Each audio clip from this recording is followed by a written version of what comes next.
Ladies and gentlemen, I hope that you are having a good Memorial Day. Before we get into the episode, let's talk a little bit about the brands that help make this podcast possible. This episode is brought to you by Grammarly. Have you ever hoped for or wished that there was a tool that could help you write clearly and confidently by getting real-time feedback and guidance on your tone, word choice, clarity, and even perhaps plagiarism? Well, guess what? You're in luck. That is precisely what the Grammarly Premium service does for you. I fortunately use Grammarly on my email inbox, and I tell you what, it saves me more often than not. I communicate very often over the electronic medium. I'm typing, emailing, and not only does it catch my spelling mistakes, of which there are many, it catches my grammatical errors, and it'll give me an alert in the bottom right-hand side as to how the tone of my messages could potentially be received. And I tell you what, I have looked at that many times and changed the text of my messages to ensure that I am communicating as clearly and concisely as possible. I use it on every email that I send. And I think my two favorite features are the clarity suggestions, which help me write clear with more concise sentences without unnecessary or redundant words, which I do often, and vocabulary suggestions, which will help you avoid overused words and phrases, and they help keep readers more engaged. Grammarly Premium helps you communicate more effectively with advanced real-time feedback. And it's actually teaching me. It's helping me not make mistakes in the future because the ones I do make are repetitive, and now I can actually catch them as I go along. It's a perfect writing tool for anybody who wants to be more clear, more concise, or stand out with every word. Now, that could be at work, school, personal projects. I don't know what you're into, but it can help you. You can use it across all your favorite sites and apps: Outlook, Gmail, Twitter, LinkedIn, and many more. Do more than just spell check. Say what you really mean with Grammarly Premium. You can get 20% off of Grammarly Premium by signing up at grammarly.com/clearedhot. That's 20% off at grammarly.com/clearedhot. This episode is also brought to you by Manscaped. That's right, they're back. And right now, Father's Day is just around the corner, and you probably need a gift for your hairy dad.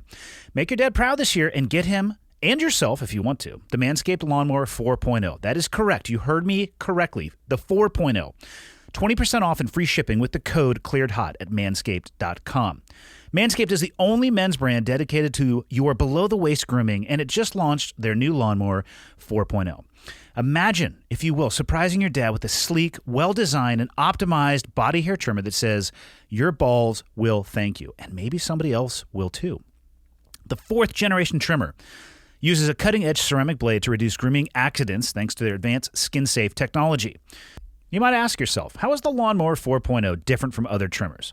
Well, this upgraded trimmer includes a multi-function on and off switch that can engage a travel lock, and that's a great feature if your father or yourself do a lot of traveling. It gives you the ability to run a 400K LED spotlight on and off when needed for more precise shave. So I guess if you wanted to, you could go into a dark closet and shave your balls. And allows you to customize your trim throughout additional guard length sizes 1 through 4. In addition to the Lawnmower 4.0, there is the Weed Whacker nose and ear hair trimmer. It is the best nose hair trimmer on the market and also a perfect gift for your dad if you're in that last-minute shopping mode. You can get 20% off and free shipping with the code ClearedHot at manscaped.com. Get your dad a gift that you know they're going to use. That is 20% off with free shipping at manscaped.com and use the code ClearedHot. Don't forget that you came from your dad's balls. This year, take the time to show your original home some love with Manscaped. This episode is also brought to you by Omax Cryo Freeze. Living with pain sucks. It is the worst. Physically, emotionally, mentally. It's more than feeling just discomfort. It can affect your entire life. And many of the listeners probably have some type of pain that has prevented them from relaxing or sleeping. Or maybe it stopped you from exercising or just doing something that you love. Perhaps it's been ongoing for a few weeks now and hasn't improved with any of the other treatments that you have tried. Trust me, I live a life of soreness. I try to train jiu-jitsu 5 to 6 days per week. I get it. If you're in the category that I described above, there's Omax Health. If you're looking to get rid of nagging muscle and joint pain immediately while providing long-lasting recovery, then you need to try the natural breakthrough pain relief solution, CryoFreeze CBD Roll-On, developed by Omax Health. Non-prescription, triple-action pain relief roll-on is specifically formulated to block pain receptors, reduce inflammation, and improve muscle and joint flexibility. The best part, 100% natural, CBD-powered remedy works its magic within 10 minutes of application, and relief can last up to 8 hours, much longer than over-the-counter products. It's so easy. You put it on and you feel the relief. Everyone from athletes to your grandma can benefit from this immediate type of pain relief. You have pain that won't go away, then you qualify for Omax CryoFreeze. Simply roll it over where it hurts and ice out the pain. No messy creams or horrible fragrances like some of those other products. CryoFreeze works within 10 minutes of application, improving physical training, recovery, and performance. So go to omaxhealth.com and enter the code ClearedHot to get 20% off CryoFreeze and site-wide. This product is the real deal. omaxhealth.com and enter the code ClearedHot to get 20% off and everything else on their site. This episode is also brought to you by Headspace. I don't even know how many potential causes of confusion, distraction, draws on demand for attention that there are in the world. I know that I have plenty. And if that sounds anything like you, wouldn't it be nice if there was a tool that you could use, a pocket-sized guide, if you will, that can help you sleep or focus or act or be better? Well, there is. If you have 10 minutes, Headspace can change your life. Headspace is your daily dose of mindfulness in the form of guided meditation in an easy-to-use app. It is one of the only meditation apps advancing the field of mindfulness and meditation through clinically validated research. So whatever the situation, Headspace really can help you feel better. Overwhelmed? No problem. Headspace has a 3-minute SOS meditation for you. Need some help falling asleep? Headspace has wind-down sessions their members swear by. And for parents, Headspace even has morning meditations you can do with your kids. Headspace's approach to mindfulness can reduce stress, improve sleep, boost focus, and increase your overall sense of well-being. It's backed by 25 published studies on its benefits, 600,000 5-star reviews, and over 60 million downloads. Headspace makes it easy for you to build a life-changing meditation practice with mindfulness that works for you on your schedule, anytime, anywhere. You deserve to feel happier, and Headspace is meditation made simple. Go to headspace.com/clearedhot. That's headspace.com/clearedhot for 1 month free trial with access to Headspace's full library of meditations for every situation. This is the best deal offered right now. Head to headspace.com/clearedhot. Last but certainly not least, this episode is brought to you by 10,000, my go-to for workout shorts and shirts. I came from a background that was obviously quite physically active. And let me just tell you the number of shorts and specifically t-shirts that I threw in the garbage, destroyed by working out. It was very numerous. So you might be asking yourself, though, what is 10,000? I'll tell you what they are. They are the makers of the highest quality, best fitting, and most comfortable training shorts that I've ever worn. If you're going to go rucking, or maybe you're going to do Olympic lifting and an obstacle course in between those, the tactical shorts, which are the ones that I have been loving, stand up to that challenge, and they help me perform. These tactical shorts were developed and tested with over 50 special operations members who put it to the test by everything that I mentioned and more. Rucking, swimming, lifting, all around beating the crap out of it. We're talking SEALs, EOD, Marine Raiders, Army Green Berets, Army Rangers. Fill in the background that you would want to hear from. They went and worked with these individuals. They're chock full of features to stand up to the toughest workout you can do. Made from ultralight ripstop fabric, tough as nails waistband, permanent anti-odor treatment, no bounce pocket, medium compression anti-chafe liner, and slide, slits, and 4-way stretch for maximum range of motion. 10,000 is a direct-to-consumer company, no middleman, so you're going to get premium fabrics, trims, and techniques that other brands simply cannot afford. They do that collaborative product development like I spoke about earlier. Over 9,500 5-star reviews, free shipping and returns, and a lifetime guarantee. Basically what I'm saying is stop messing around. 10,000 is offering the listeners 15% off of your purchase. Go to 10,000.cc, right? Don't confuse that with .com, and enter code ClearedHot to receive 15% off your purchase. That is 10,000.cc and enter code ClearedHot. We did it, people. We made it through. Let's talk about my guest today. His name, Kevin Owens. This dude is a badass. The perfect guest for Memorial Day. He grew up in Ireland, where he worked his way to the Tier 1 counter-terrorist force there in that country, and then immigrated to the United States and served another 24 years in the United States Army, 6 in the infantry and then 8 in special forces. He just recently got out, served in a variety of combat roles, both in Iraq and Afghanistan, multiple times in each location, ended up, running the Special Forces Sniper Course, and then was in charge of all Force Modernization for Army Special Forces. We get into all of this, and he does a much better job than I ever could. So I'm going to shut the mouth episode number 183 with Kevin Owens. Enjoy. Okay, got the red smoke. Gun run, north or south, west of the smoke, west of the smoke. Okay, copy, west of the smoke. I'm looking at danger close now. Come on with it, baby, give it to me, I need it. You're cleared hot. Copy, cleared hot. Thank you for making the drive up here, man. I really appreciate it. And, you know, I assume it's much easier to get people to come up and do podcasts when you live in an awesome place. You know what I mean? It doesn't hurt. Montana's pretty badass, right? If you were living in LA and you're like, hey, come do a podcast, I imagine people would be like, It didn't used to be like that. Yeah, in LA? I actually, when the pandemic first started, it was full stop on almost anybody being willing to travel, except for, Mike drove up. Yeah. And a couple of my buddies who were proximal who could drive, they came up. And then it was, we're not doing any traveling. We're sticking in place in LA. Yeah. And now it's, I tell the people where I record and they say, what day would you like me to be there? That's awesome. Which is nice. Yeah. No, it's beautiful here. I really, I want to, when I finally settle down, if I ever do, we think Montana or Idaho. I've heard, I can't speak for Wyoming with any personal experience, but I've heard basically that arc of maybe even Colorado, Idaho, Montana, Wyoming, just that whole circular area. Yeah. Not that it looks anything like a circle, but in my mind, right. And the reason I say Montana or Idaho is because I've been there recently to both, and I've been to Montana a couple of times. And we went up to Idaho, but I think when you were down at Fieldcraft, okay, we were up in Idaho, like on vacation and camping and stuff, and stunning, beautiful place, you know. So I used to think I wanted to live somewhere warm. I'll take the cold. Well, I don't know if a lot of people know this because somebody was asking me about it the other day. They say, how do you tolerate the cold in the winter in Montana? And I told them that there are these new things called jackets. Yeah. And if you research jackets and spend a little bit more upfront, oftentimes they will provide the warmth that they claim they're going to. Mm-hmm. And I tell you what makes winter bearable? A great jacket. I like the sarcasm. It's very. People appreciate being sarcastically talked to, you know. But it does drive the point home. It does. I will spend an inordinate amount of money on things that I consider to be life-saving pieces of gear. Yeah.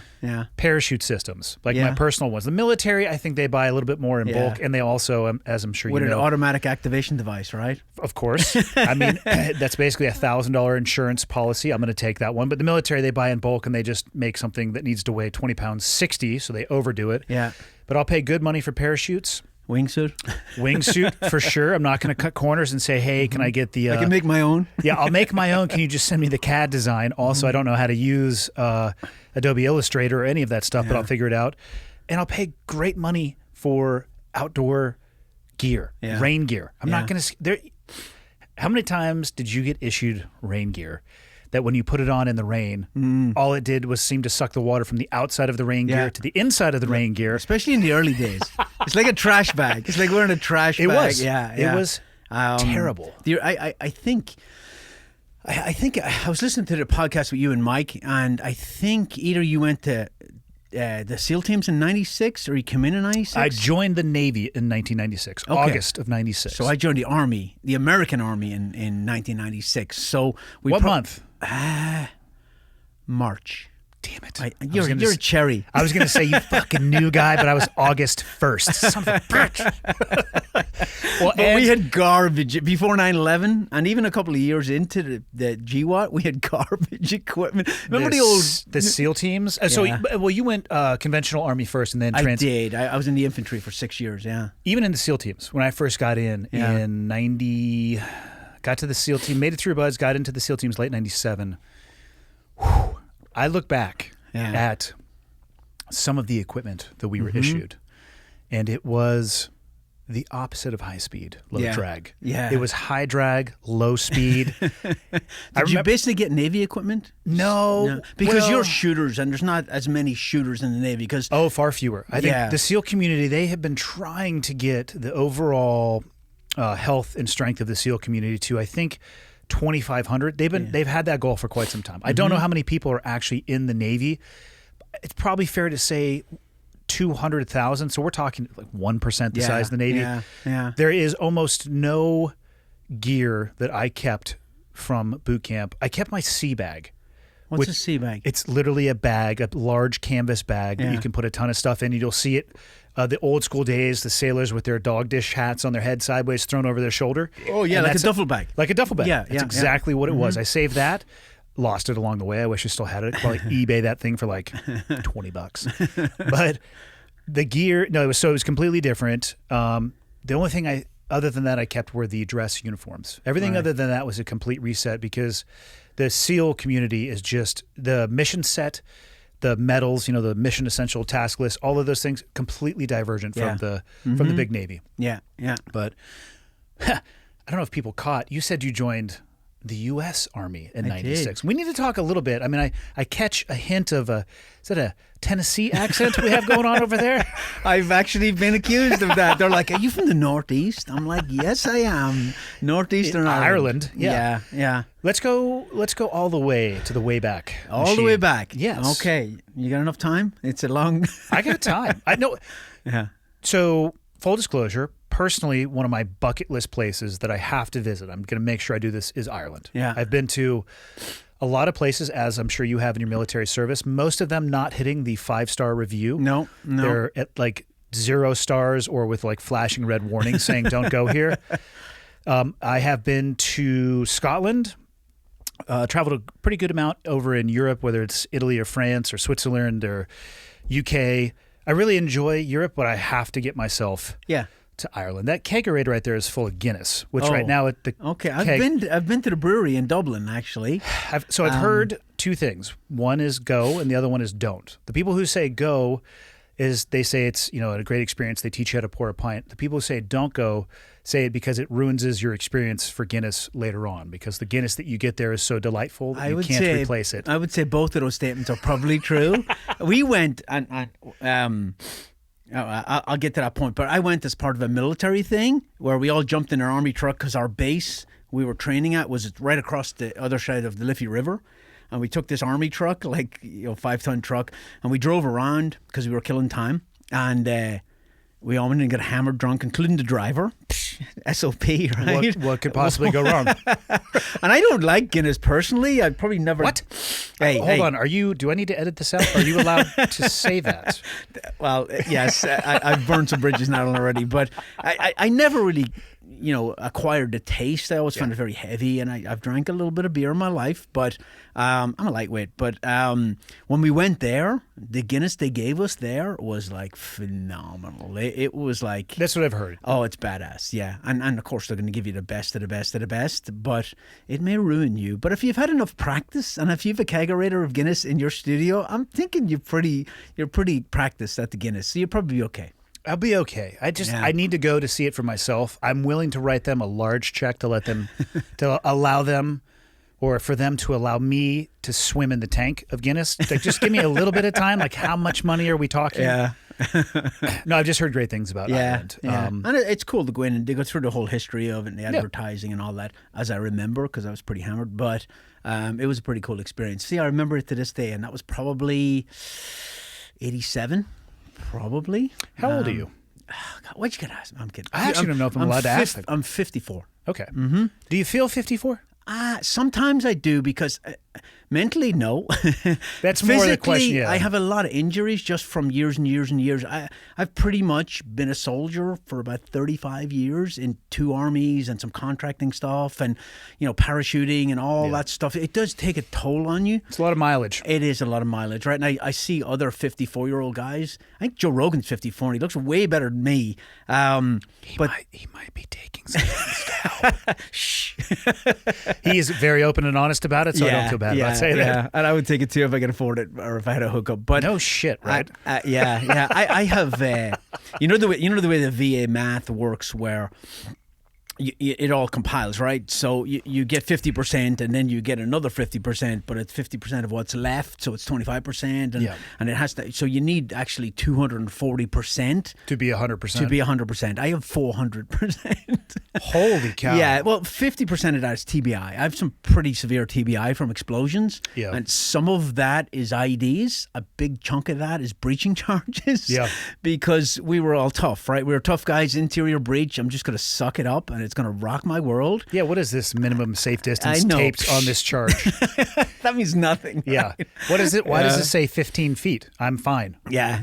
When I was retiring, they were doing the whole TBI thing, and they can tell from MRIs, but they're asking me if I've ever shot the Carl Gustav 84 millimeter, and I'm like, yeah, I've shot quite a few, and they're like, how many have you shot? And I was like, I remember I shot 50 in one day. And they're like, you're only supposed to shoot 6 or something, or 4 in a 24-hour period. And that particular weapon system, I have heard, and maybe this is just, I'm not saying that this is causal to TBI, but for whatever reason, and maybe it's just recently, I've heard Carl Gustav, lots of rounds associated with TBI, because I know there is that daily warning, and if you haven't shot that thing, it's very hard to describe what it feels like. I would say it feels like a mule kicking you in the chest. It does, yeah. Every single time. It's an awesome round. Don't it's get great. me wrong. Yeah, the Carl G is awesome, but for whatever reason, recently I'm hearing a lot of connection between not even excessive, just use of the Carl G and some TBI. Yeah, and sometimes, like I was an 18 Bravos, a weapons guy, so sometimes you're actually shooting it, and sometimes you're the assistant gunner where you're lining up the guy who doesn't know what he's doing, and because you're off the weapon system, it's actually worse, because you're getting more of the blast from the front and the rear. That makes sense. Whereas the guy underneath the tube is not getting as much, and it's like getting punched in the face. And what does it say about me as a person that I really enjoy it when people forward me videos of insurgents shooting RPGs without checking their backblast? Oh, I love that. What does that say about me as a person? You have a good sense of humor? When they just go flying flat, and I am pissing myself laughing because I know it's coming. Yeah. And how many times on the range, it's like, check your backblast, yell that you're getting ready to shoot, and these guys just roll out their finger on the trigger and just whoosh and just knock off like 2 of their. Yeah, I love it. It's natural selection, right? We were in an ambush actually in Afghanistan. My team wasn't, but we were the other team in the fire. But we rolled in as QRF, and we pursued these guys up over the mountain as they went through and headed towards the Pakistani border, like they do before our air got on station. And we came across a guy who'd obviously done that. His buddy had done it, right? He didn't go do the old backblast area clear, and it fried him. And it was so satisfying to see that guy. People right now are probably saying, what are you guys talking about? So to break this down, there's 2 dangerous ends of a Carl Gustav or an RPG, or I'd say any type of system like that. Recoilless rifle. Yep. Yeah. The projectile that goes out that will explode. But when you pull the trigger, all of the things that are expelled to the rear, they'll basically take your fucking head off. They will. Or overpressure you. And on a U.S. range, I mean, you're checking left, you're checking right, you're checking behind, you have a safety observer. It's no joke. Yeah, you'll kill someone very easily. Yeah. Even both ends of those suckers are dangerous. They are. They absolutely are, yeah. And I take great pleasure in the fact that our enemies apparently didn't get that brief. They don't get... I also love it when they shoot them inside of buildings. I was just going to say, they do that a lot. They're like, oh, this thing's awesome. Whack. I'm going to snipe these guys out of a window, hold my beer. Why did the roof just fall down on us? Love it. I agree. I think it's that we have great senses of humor, not that we are completely twisted and tainted by our previous occupations. All right, all the way back. All the way back. So where'd you grow up in Ireland? Where? On the East Coast, midway between Dublin and Belfast, about 6 miles south of the border, the Northern Ireland border, where all the bad stuff was happening back then. Was it still happening when you were growing up? Big time, yes, big time. Very, very. We were very much. It was very much part of daily life, you know. So the whole IRA thing, like. The Irish, like the British invaded and occupied Ireland for like 900 years, right? It goes back. As they do. As they do. And they did it in a lot of places throughout the world. And there's always been kind of rebels fighting the British all the way along. But it kind of came to a head, or it got very, very active kind of during World War I, right? Because there was a lot of... kind of revolutionary stuff going on around the world. The the Russian Revolution, stuff like that, and people were getting thrown into the powder keg of World War One with no regard for them, and people were slaughtered. And it was the very upper class thing, the British and all that, you know what I mean, throwing the Tommies in there, and so the Irish kind of saw their chance. So they started like a big no shit insurgency. And it came to a head in 1916 when the Easter Rising happened. And the Easter Rising was kind of a Tet Offensive type of operation where they took over all the big buildings in Dublin and fought a no-shit stand-up fight with the British Army. Not that smart, because your best tactic as a smaller, lighter insurgent force is to hit and run. And that's what they've been doing for generations, right? So, well, you have to if you want to have generations continuing on. Yeah. Not to interrupt you, but for my own edification and maybe for other people, my knowledge of the IRA and the issues surrounding that in Ireland is shamefully low. Most Americans have a general idea, and it's a complex thing, and it goes back centuries, right? So when you're talking about the insurgency, we're talking about an uprising of the Irish people. There was, this was not an organized military. This was by, through, and with the people themselves standing up to that British rule. It was, yeah. And the British ruled Ireland like they ruled a lot of their empire, with an iron fist. And it went on all the way through the 80s and into the 90s even. Excuse me. And I do not, expect most Americans to understand it, because even when I was living here, there was nothing on the news about like people getting killed every single day. So 1916 rise and big, battle. British took a gunboat up the Liffey River right there where the Guinness factories and just pounded the crap out of every position they were in.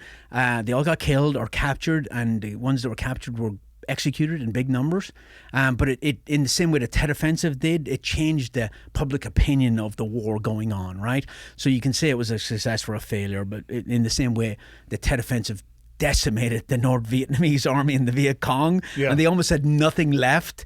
But because it changed public opinion, we were like, oh, we're done with this, right? So it dragged on for a few more years. And then in 1922, the British had enough. So they pulled out of the south of Ireland. Now, remember, they'd occupied that for 900 years. They pulled out of the south, and they maintained a presence in the 6 counties in Northern Ireland, which is now Northern Ireland, which is part of England, part of the United Kingdom.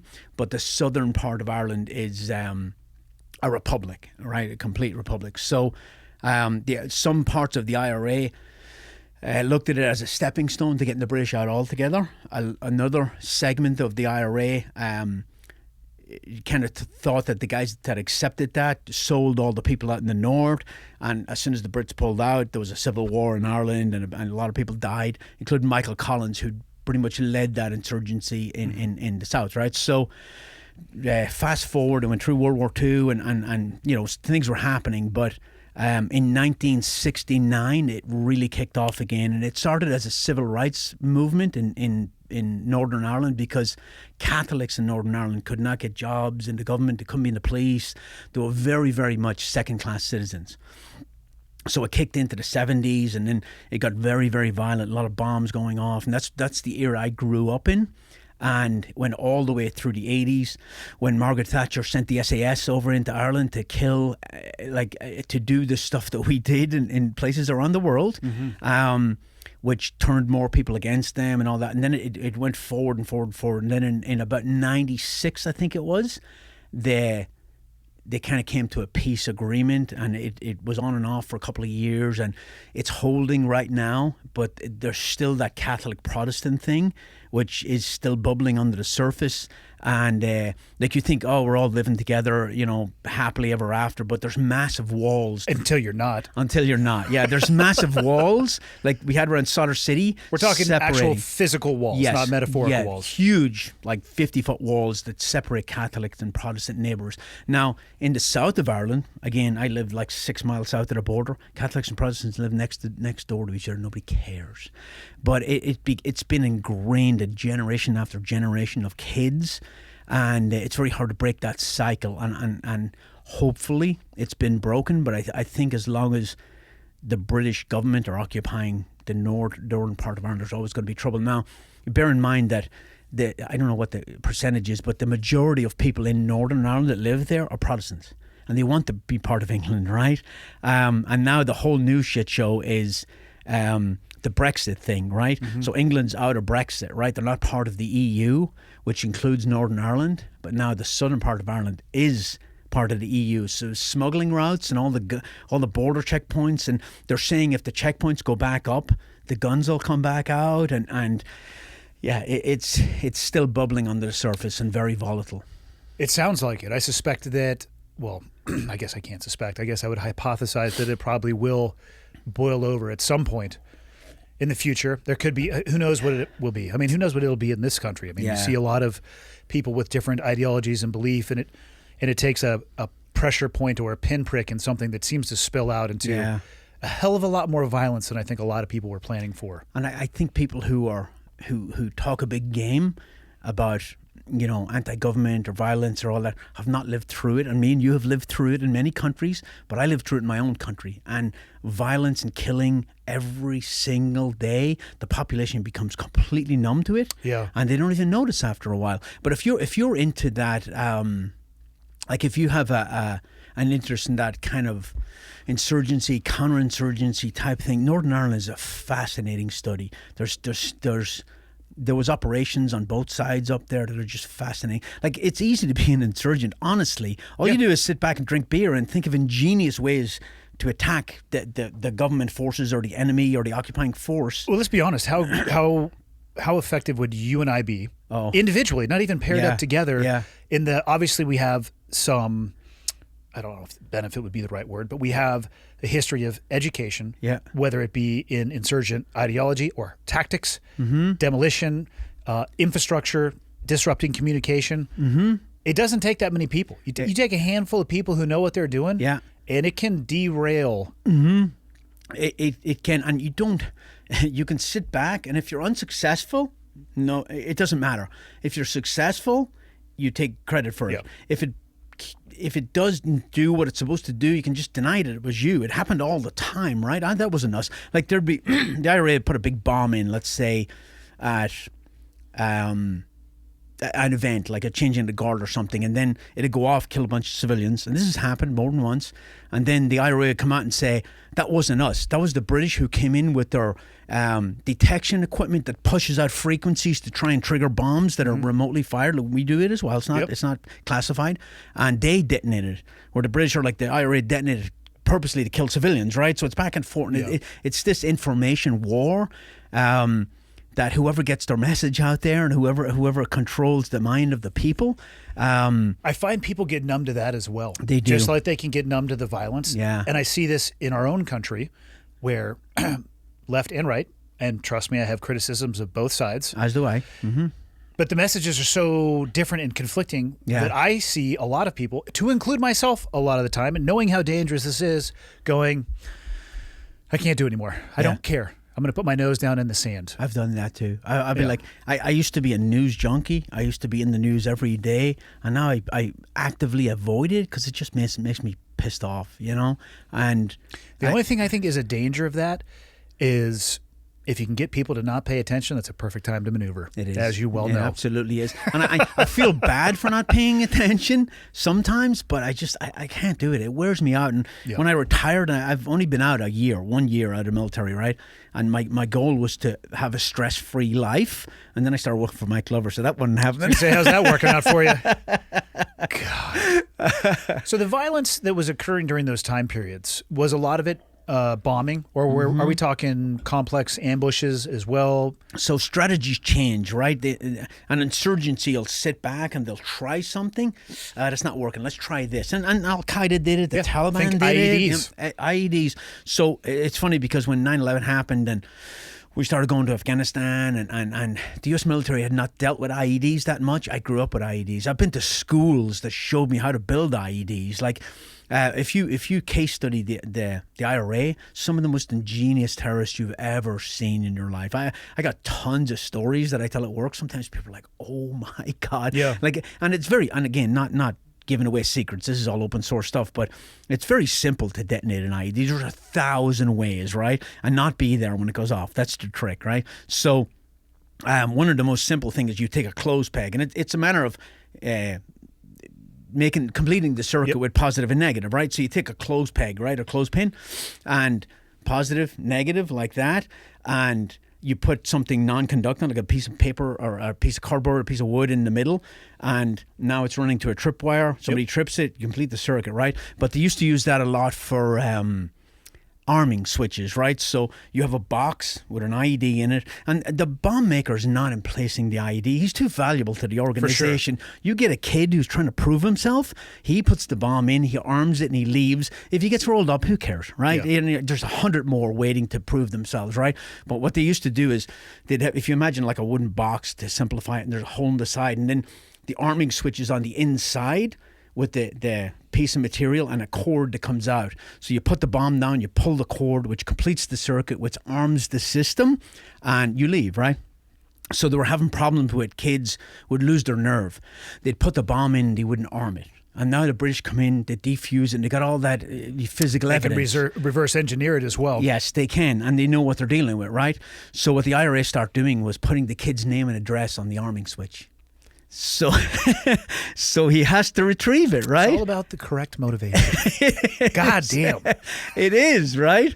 But I mean, honestly, it's as simple as that. It is. It absolutely is. And then, again... What a passive-aggressive threat. You don't even need to really threaten anything. No. You could just maybe show them what it is and connect it. Here's your box. Yeah. I mean, fuck. But there's 1,000 stories like that you learn. And I went to these schools to show us, in the same way special operations go to the similar type of SSE schools, because you need to know what you're looking for. Yep. Oh, there's a mercury tilt switch, you know what I mean? And SSE stands for site-sensitive exploitation, people. It's what you do after the target is secure if you want to live, because you need to secure the target first and then you look for stuff. Yeah. And we didn't do that early on either. You guys might have. The first time I remember doing Ish. Yeah. Ish. Well, we looked for intel, right? We didn't know what we were looking for. We really didn't. And we didn't document everything, take pictures of everything and really do it properly. Like not to the level cops would do it, but you're looking for follow-on targets. You're looking to take down networks and stuff like that. Like you said, why is there a box of mercury switches? Yes. Why does this person have 7 SIM cards in their possession? Little things that, potentially could...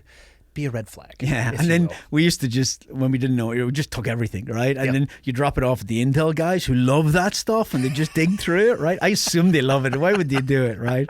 They're like, why are they taking coffee cups? And because you said bring back everything. Yeah. But the whole Northern Ireland thing is a fascinating case study, and I think there's so many lessons learned. And I don't know about the Navy, but I suspect you're like the Army in that the U.S. military is bad at lessons learned. We've driven into the same ambush sites the Russians drove into in Afghanistan, and sometimes you can't avoid that. But if you do a case study of how the IRA operated, and again, they kept changing TTPs to keep the Brits on their toes. You know what brought the Brits to the negotiating table in the end? Purely my opinion, but it's right. You can kill soldiers, you can kill civilians, you can kill police officers for decades. Nobody freaking cares. They started putting bombs in the financial district in London. Small bombs. Every time one went off, shattered hundreds of windows. Everybody had to come out. They were like, "Oh, let's talk," And threatened to shut down the economy. Yeah, they hit the pocketbook, man, and that's what kind of brought the Brits to the table, in my opinion. But that's what happened. It used to. It's funny, I heard an interview with a guy one time on TV in Ireland, and they were like, name one soldier or name one police officer who'd been killed in Northern Ireland.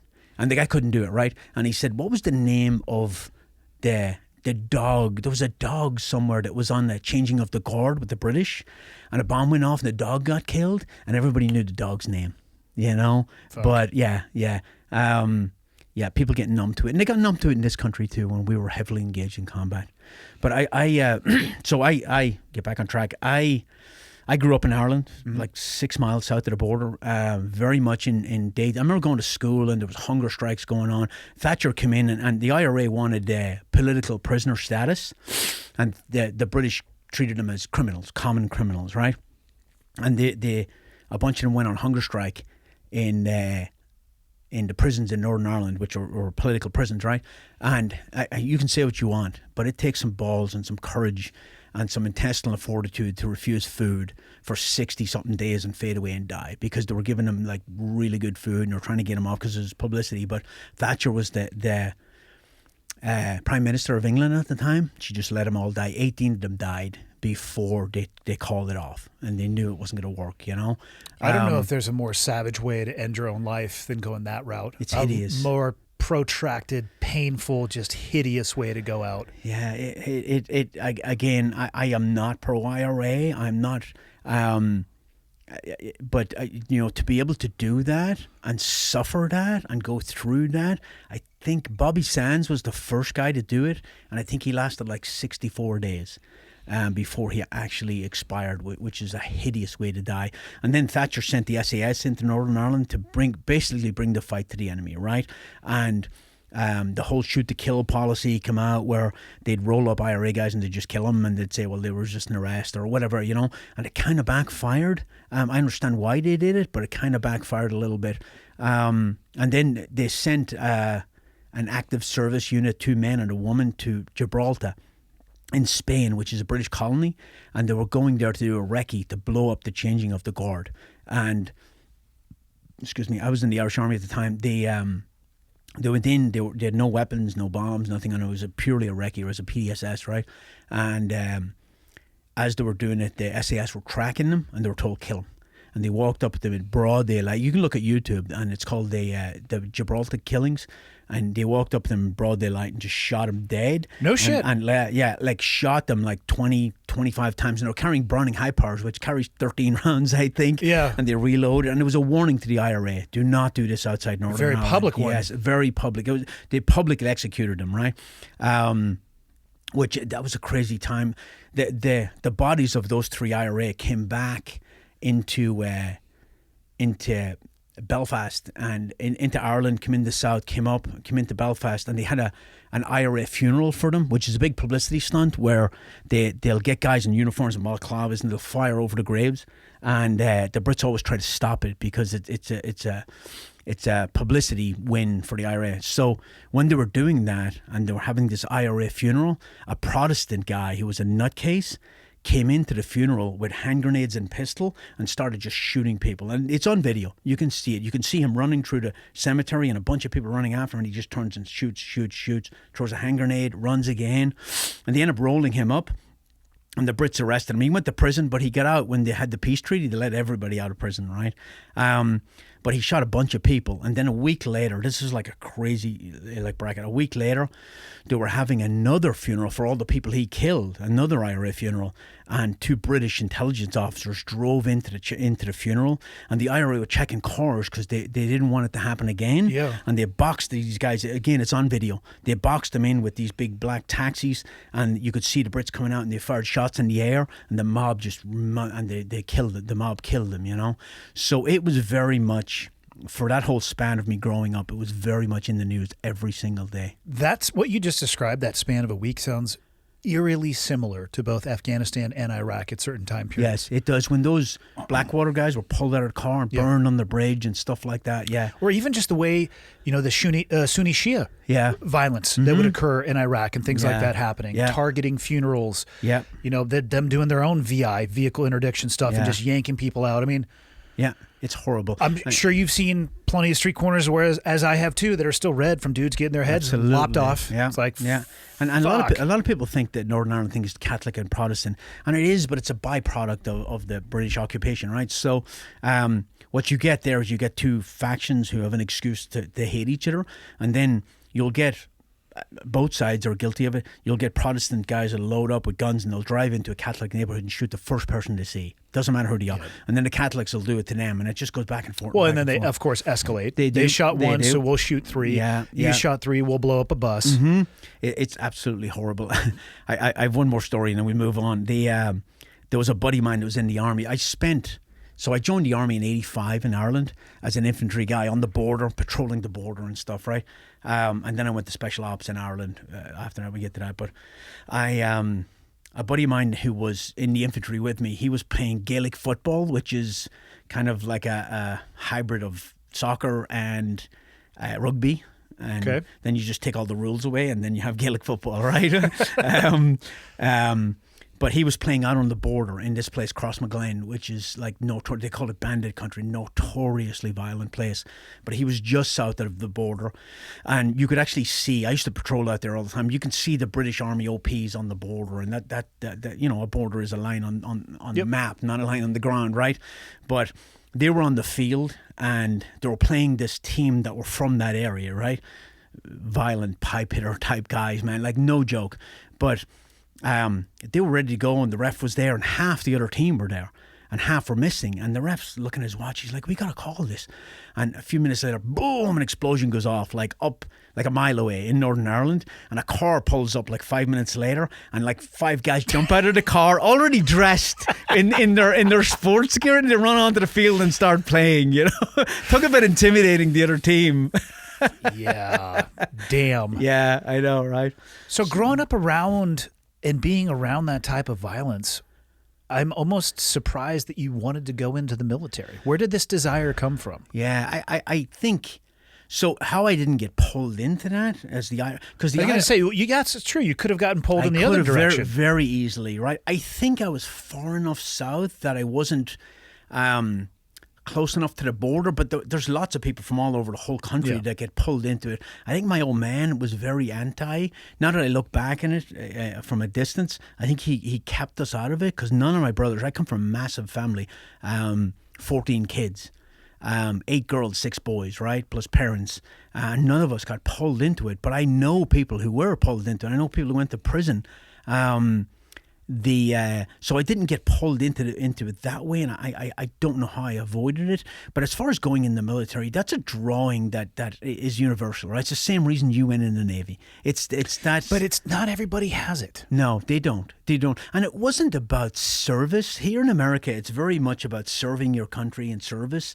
It was more about not having a boring ass job, right? And in the 80s in Ireland, it was very, like, the economy was tanked. There were no jobs. So you generally had a couple of options. Go to England and work a labouring job. Go to the States if you can get a green card, or go illegally, which I did later on, or I go on the dole, go on welfare, right? And a lot of people did that, and they just settled for that, right? I don't want to do any of them. So and the army did not. It's not like here. They didn't. There's not like recruiting all the time, right? Sometimes if you walk past a recruiting office in America, they'll drag you in and side you up, right? I wouldn't like that. I put my name down, me and my buddy did, and we waited a year before we got called, right? Because the local infantry battalion needed bodies, and they recruited 30 people. We trained in our hometown. There was no central training base at the time. We trained in our whole hometown. Our instructors were just NCOs who the day before were patrolling the border and doing checkpoints, and they were pulled in. We did 6 months basic training, and as soon as we graduated, we were on the border doing border duties with live ammo, and that became our daily job. We did border, we did checkpoints, we did searches, we did. We actually escorted cash, believe it or not. Like, the armored trucks had no armed guards, so anytime there was a certain amount of money, they'd put a military escort with it because they didn't want the IRA hitting it and taking all the money. How big is the military in Ireland? I don't know what it is now. At the time, it's like 10,000. Okay. Right? What was the population of Ireland at that time? 4 million, I think. Yeah. So it's small. They don't even refer to it as an army. It's like defense forces, right?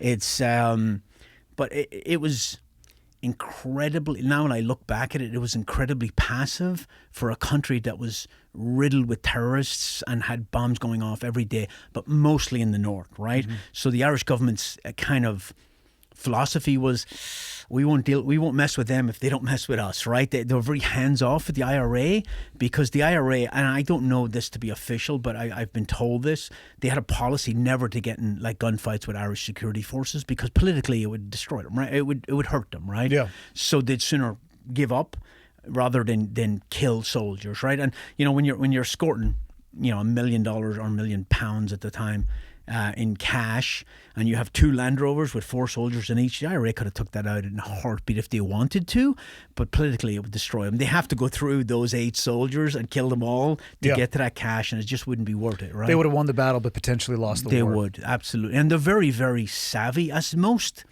insurgent terrorist organizations, very savvy about public opinion, right? Because you live or die in public opinion when you're in that world. So they didn't do it. So I went in not to serve, to get like me and my buddy that signed up and were waiting. As we were getting close to being called, we bought tickets for the boat to France, and we were going to French Foreign Legion. And again, it was about a life less ordinary. It was about that military draw. I almost put money that you were that kid, as I was, as Mike Glover was, that read books about Vietnam and looked at, you know what I mean? That was once really once I heard about SEALs from my dad, I became that kid. You know, I had G.I. Joes growing up. I was, you know, I'd be in the woods playing soldier when I could play it, but I don't know if I would have joined if I hadn't heard about the SEAL teams. There was something about that particular job that just hooked me. And there's plenty of people I know where Green Beret or Ranger or even Air Force CCT and PJ, like whatever it is, it hooks them. And then I became that person that read a book, which turned into 10. Yeah. And it became insatiable for me too. But I mean, that's at least in my experience, the people who have that level of drive and desire at that age, they're the anomaly, not the norm. Yeah, for sure. So I don't think I grew up. So I grew up fairly poor, Catholic family, big family, 16 of us living in a small government-owned house, and you know, had, you know, a lot of families back then had issues, right? Had a father with alcohol problems, you know what I mean? As you know, cultural stereotypes come from somewhere, right? So let's not pretend they don't. So grew up with a lot of anger, grew up fighting as a kid, grew up very, very I can't believe I'm saying this, but I used to like break into places, but I did it for the adrenaline. Like we used to break into pubs and steal kegs of beer. I didn't even like drinking that much. I just did it for the adrenaline, you know. It was more for the activity It itself. really was, yeah. I was always the first guy in. So when I went in the army, I wanted more. And then I basically stood at a checkpoint like this for 8 hours a day, right? And then what led you to the special operations portion of the Irish military? So I was, I didn't even know about them when I joined, right? I was stationed on the border, and they came up to the border operations one day, and they pulled in big Land Cruisers that were different than everybody else's, different weapons, HK, everything, right? Different body armor, helmets, kit. They look more physically fit. They look more professional. So that kind of tweaked my interest. And I went to Lebanon, and, you know, the Irish Army go to this UN peacekeeping deal in South Lebanon. And I went to Lebanon in 87, and we had an NCO from the Ranger Wing attached as an infantry squad leader with us, because the Ranger Wing don't go there as a unit.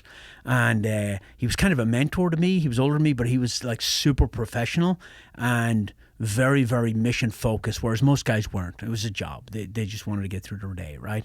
And then at the time I was, you know, really good shape. And so I went to selection, and it was a ball buster, and it was tough. But I got into the unit, and I felt like I was part of something special. And it was very, very...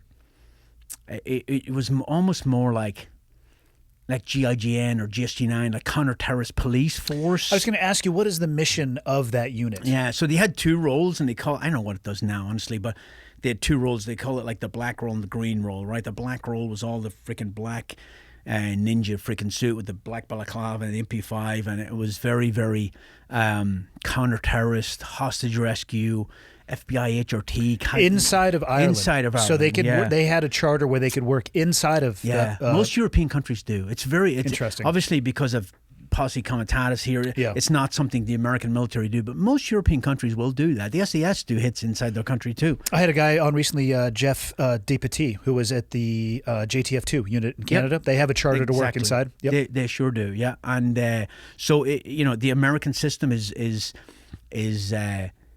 it's kind of the anomaly in most countries, right? You're going to use your top counter-terrorist force inside if you need to use them, you know?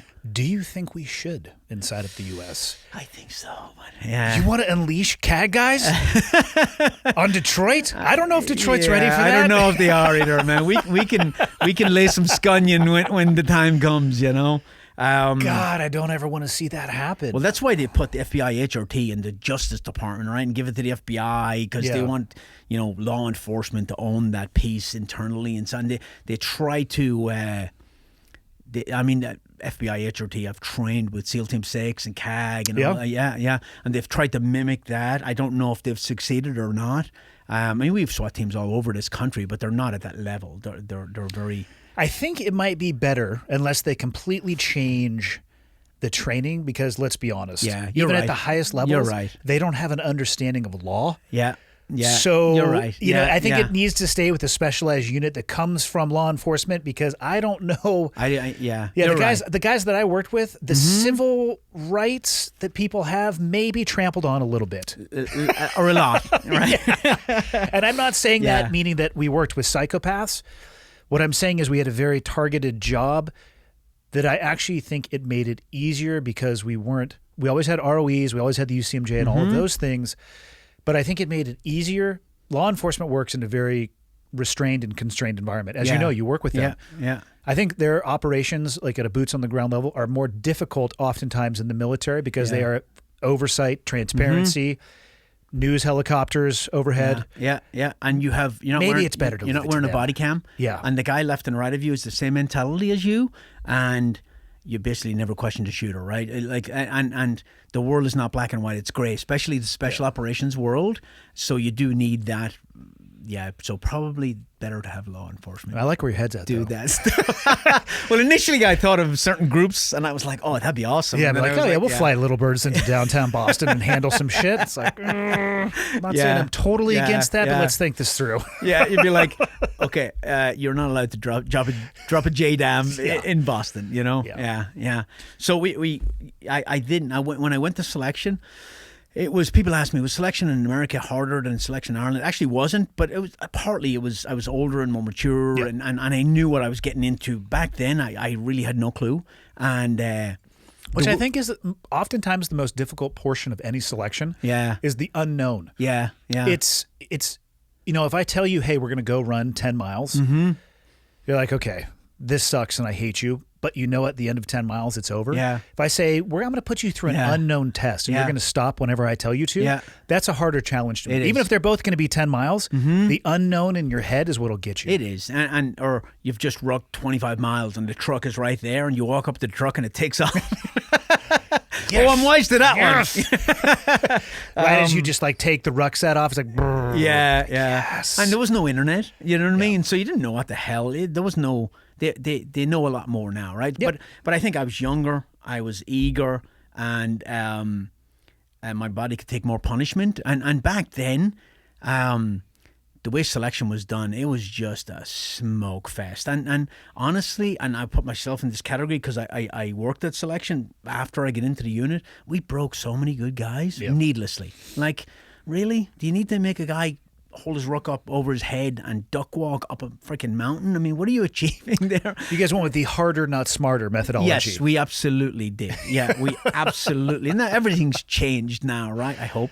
But I hope there's still an essence of hard, extremely, extremely hard. You can still be smart and extremely physically challenging. You absolutely can be, yeah. And that's I like some of the more specialized units, the way they use line nav it's a smart way to do things. But something caught my ear when I was listening to you and Mike talk, and you were talking about officers in SEAL teams, right? So in the SF pipeline now, officers go through it. The only time they separate us to do officer shit as 18 Alphas and not 18 Bravos, and you know what I mean? They get a taste of each thing. But in the Irish Army, because the Irish Army was built on the British Army model, upper class officers up here. Huge separation. Oh my God, it was ridiculous, right? And I think it probably still is. Well, it breeds hatred among the troops. Oh my God, yeah. So every country that's ever been ruled by the British and have adopted their own thing have that model. Indian Army. I went to an Indian Army base in Somalia, and basically we sat down with all the officers, and the grunts came in with all the food and they served everybody. So you'll take an infantry base. And we have to pause on that because most of that food, because it was going to be served to the officers and it was being served by enlisted, was stirred with their penis.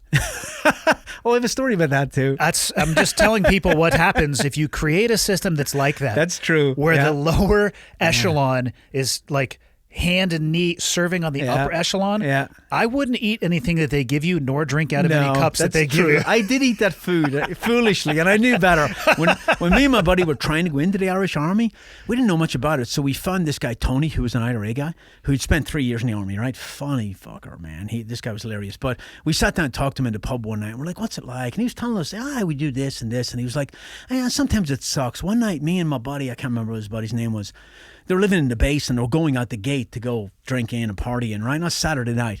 And the MP at the gate stopped them and said, hey, go up to the mess hall and report. And they went up to the mess hall and they had to make 2,000 sandwiches for an officer's function, right? And he said, I can only spit on like 500 sandwiches. I had nothing left. But, Johnny that was with me, he spat on 1,000 sandwiches. Yeah. He's like, do you know how hard it is to spit on 1,000 sandwiches? And if you look at the root cause of why they want to do that, it's the structure in place. It is. If you create that gap between people, they're going to fill it with either spit or their penis. I mean, or both. But if you take a small base, like the infantry base I was on was a company minus, right? Or a company plus. And you had 3 like chow halls, one for privates, one for non-commissioned officers, and one for officers, right? And then you had like bars, like which we call mess halls, right? Like you had one for privates, one for NCOs, and one for officers, right? So privates go in and they stand with their tray and they move along like we do, and everybody does, to include the general in the U.S. military, right? NCOs go in and sit down.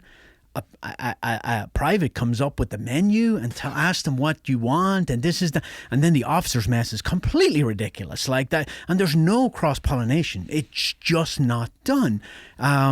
And then, like, I remember being in Lebanon in 1987 in an infantry company, and we were working our ass off. We were on checkpoints, we were doing these OPs, we were doing all kinds of stuff. The officer, who was considered he's a lieutenant, right? He was considered a good officer. He never, ever, ever stood on a checkpoint and said, hey, NCO, I got this for you tonight. Go take it, because you're working your ass off. He never walked the patrol. We're in this house, and there was 6 of us that were privates that were in a room half the size of this. Shit everywhere, right? The officer upstairs had a room to himself twice the size of this. And then you'd sit down for chow and you get a little small plate of food, and the officer would be a massive steak or whatever, and visibly, and at the time I thought that's fucked up, but it was just normal, right? And then I look back later and I'm like, that was fucked up. That was fucked up, right? It really was. Talk about shit leadership. You would think that that officer would be like, I'm not doing this. But they were raised that way. It was very normal business. Yeah. But then I went into the Ranger Wing, and I thought it wouldn't be like that. But we went through selection, and then we went into their OTC kind of skills course for I think 6 months, and it's all the basic CQB and shooting. The officer that passed selection with us, and he went through the same selection, he was put in charge of the skills course. So he didn't shoot because they don't want him to show his ass in front of the enlisted men. Interesting. He picked and chose what he actually got involved in and didn't do the rest, which completely crushes rapport with the guys, right? And trust and respect. So he steps back from shooting because he doesn't want them to lose respect. But by doing that, they completely lose respect. Yeah, they lost more respect in that moment than him stepping up to the line, maybe not being as good of a shooter of everybody else, and then putting in the work, time, energy, and effort to increase his shooting skills, therefore increasing the amount of trust that he has with his peers. Yeah. That's a very, very fucked up way to try to maintain that positional authority because that's really all it is. You're putting this person into a position, and he has authority via rank, which I don't know your experience with rank, but it doesn't motivate me to do things that's going to potentially take my life. I'd have so much more respect for the guy who can't shoot but stays late and goes, Andy, can you help me out, man? You're a really good shooter. Help me out. And there's nothing wrong with that. But it's an immature thing when young officers, I guess. And you'll see it in the American military somewhat. Not as bad. But you do still see that separation, right? And it exists in the Fleet Navy. There's the chief's mess. There's the officer's mess. Then there's, I don't know, I want to say the galley, but I think that's incorrect. It might be the kitchen term. Let me just tell you some of the stories I've heard from the junior enlisted who serve at the officer's mess. Yeah. Don't eat the food. Or drink from the cups. Wow. Yeah. Wow. Yeah. Oh man, I ate that food. No wonder I ate the shits in Somalia when I ate that Indian food. It could have been a combination of things, It but could have yeah, been, there's a yeah. very, very good chance that you had some additional seasoning in there that you weren't prepared for. So anyway, moving on. So I got into special operations, became part of. So they have the black role and the green role. The black role is the counter-terrorist, Yep. FBI, HRD. The green role is kind of conventional special ops thing, snipers, kind of higher level military, but kind of gamish because the Irish Army's never getting in a conventional war with anybody, right? It'd last like 20 minutes, they'd be done, right? Yeah. It was funny. I actually got to go back to my old unit when I was a sniper instructor in Special Forces here because they ran this international counter-terrorist sniper course and they invited me and I was like, fuck yeah, I'll go back. So I went back to Ireland for 3 weeks on Uncle Sam's dime and got to shoot with these guys in the same unit that I served in before with some of the same guys still there. That's awesome. We were on the range shooting one day and that's what made me think of it. We were on the range shooting one day and the general alarm went off, like this big siren thing that they exercise once a week or whatever, and one of the Irish guys says, oh, the Yanks are coming. They heard we had oil, you know? And then another guy says, the war will be over in 20 minutes. So Irish are pretty witty, man. Yeah. So I went in there, went to sniper school there, became a sniper, became a climbing instructor and breacher and did all those kind of things that normal people do. There was a couple of different options. They were like, who wants to go to dive school? I was like, I'll go. And they took us in this fucking lake, man. It was cold. It was nasty. There was dead cats in the water and shit. What? And I was like, I'm done. I don't want to do this, man. This sucks. So because I dived when I was in Lebanon the year before. I dived in Cyprus. Yeah, that's not the A same. little different. Yeah. Different. Yeah. So I thought, yeah, diving's cool, man. But yeah, not the same. So I did a bunch of schools. Deployed again to Lebanon as an NCO from the Ranger unit to the infantry. The part of my TBI, my eye waters uncontrollably sometimes. But did that. And then I got to a point like in around 92. I kind of got shafted a little bit, but honestly, I was looking for a way out. I kind of had done a lot of the things I'd wanted to do, and I was looking for something more. And a buddy of mine, me and a buddy of mine started this company, this like survival company, like long before Fieldcraft Survival. And the commander got wind of it, and he told us you can't do that, and you have to get out of the unit, you know.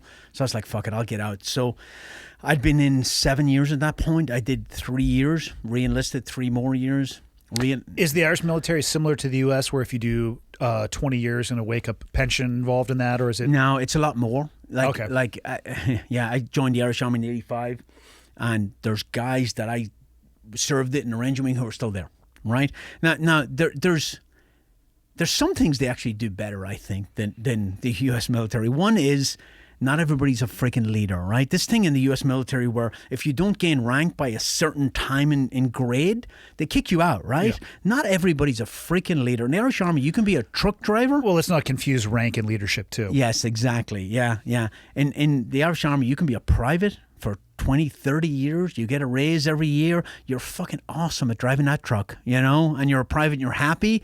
In the U.S. military, it's like you must get promoted or they kick you out, right? Not everybody's a leader. Not like I remember when I was in the infantry, they'd be like, that guy's got to go to the board, you know, the leadership board to get promoted. I'll be like, no, he's not ready.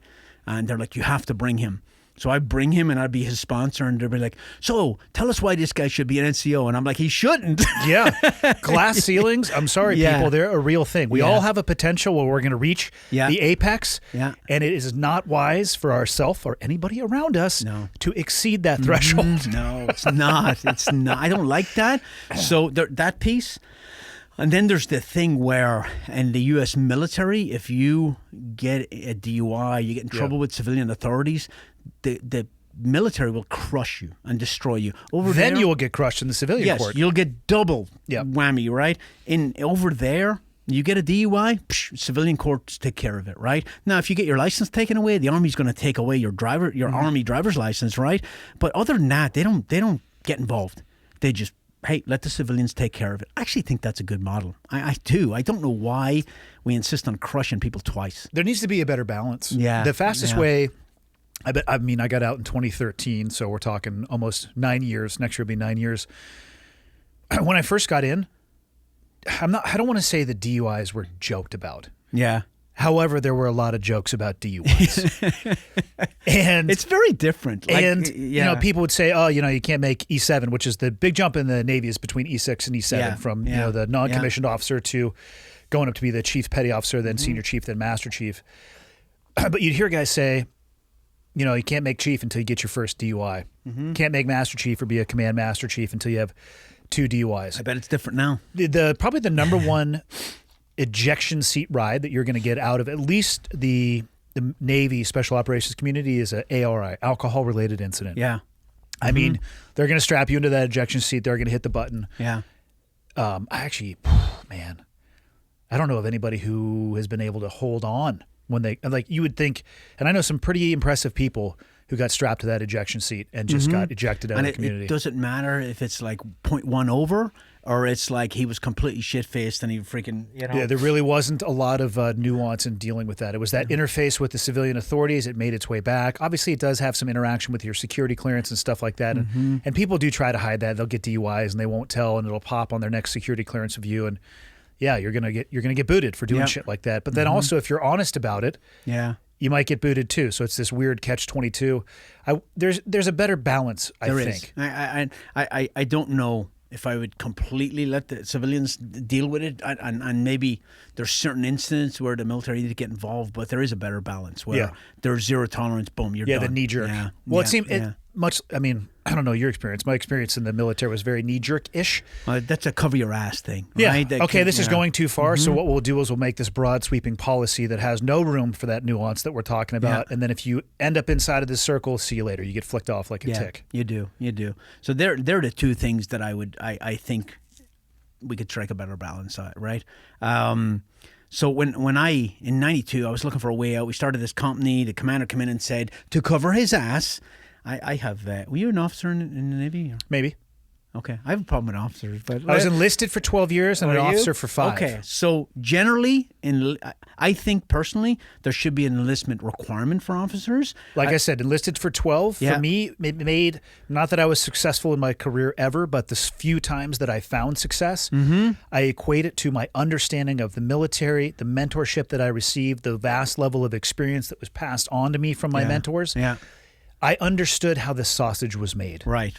And you get, and that's another thing that if I was king for a day, which I never will be, I'd change. I wouldn't take away the officer corps, but I would make a mechanism for guys to make that jump easier. Yeah.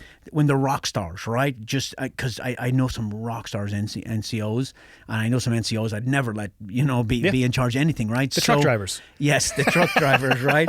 But I think if there's a mechanism where this guy's a rock star and he's at E7 or E8 and he has an education to make him jump over to be an officer, right? But so the warrant officer program, not to interrupt you, the warrant officer program I think is a great fit for that. I actually got commissioned through a program that's no longer available to Spec War, from my knowledge, the limited duty officer program. So I don't have a college degree, not a single second of higher education. Yeah. I made it off the merits of my service record. Right. And it was exactly what you're talking about, an opportunity for people more senior in their career. And I wasn't. I switched over as an E6. I was on a deployment. I don't know how it is in the Army, but in the Navy, again, big jump is between E6 to E7, and you have to get these mandatory positional wickets checked off. In the Navy, it's the LPO, the leading petty officer. I don't know the phrase you guys would use in the Army.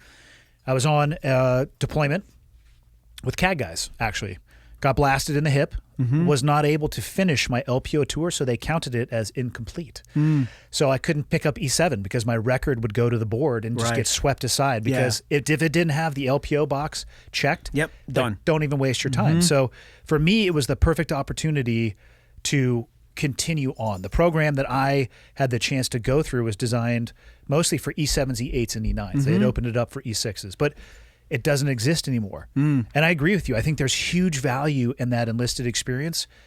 Being able to, let's be honest, in the military, the most junior officer out of the academy, using Navy terms, is senior to the most senior enlisted person. Yes. Now, that's not how it probably works in reality, because if that leader is smart, they're going to shut the fuck up. And But from a rank perspective, that is how it works. Why not take these people who have this incredible breadth of knowledge and experience and allow them to transfer over so they're their footprint can expand in scope and size. Yeah, and the warrant officer program kind of lets you in the door, but not really. You're not an officer, and you're not looked at as an officer. At least in the army, you're still you're kind of this quasi officer NCO hybrid, right? But you're not in the club, right? And the warrant officer program, I think, was started in the army, at least in World War II, and it was for that senior NCO who's a freaking rock star. Let's make him an officer, right? But you never really get in the club, right? You're like a vampire, but you can come out in the sun sometimes. Daywalker, right?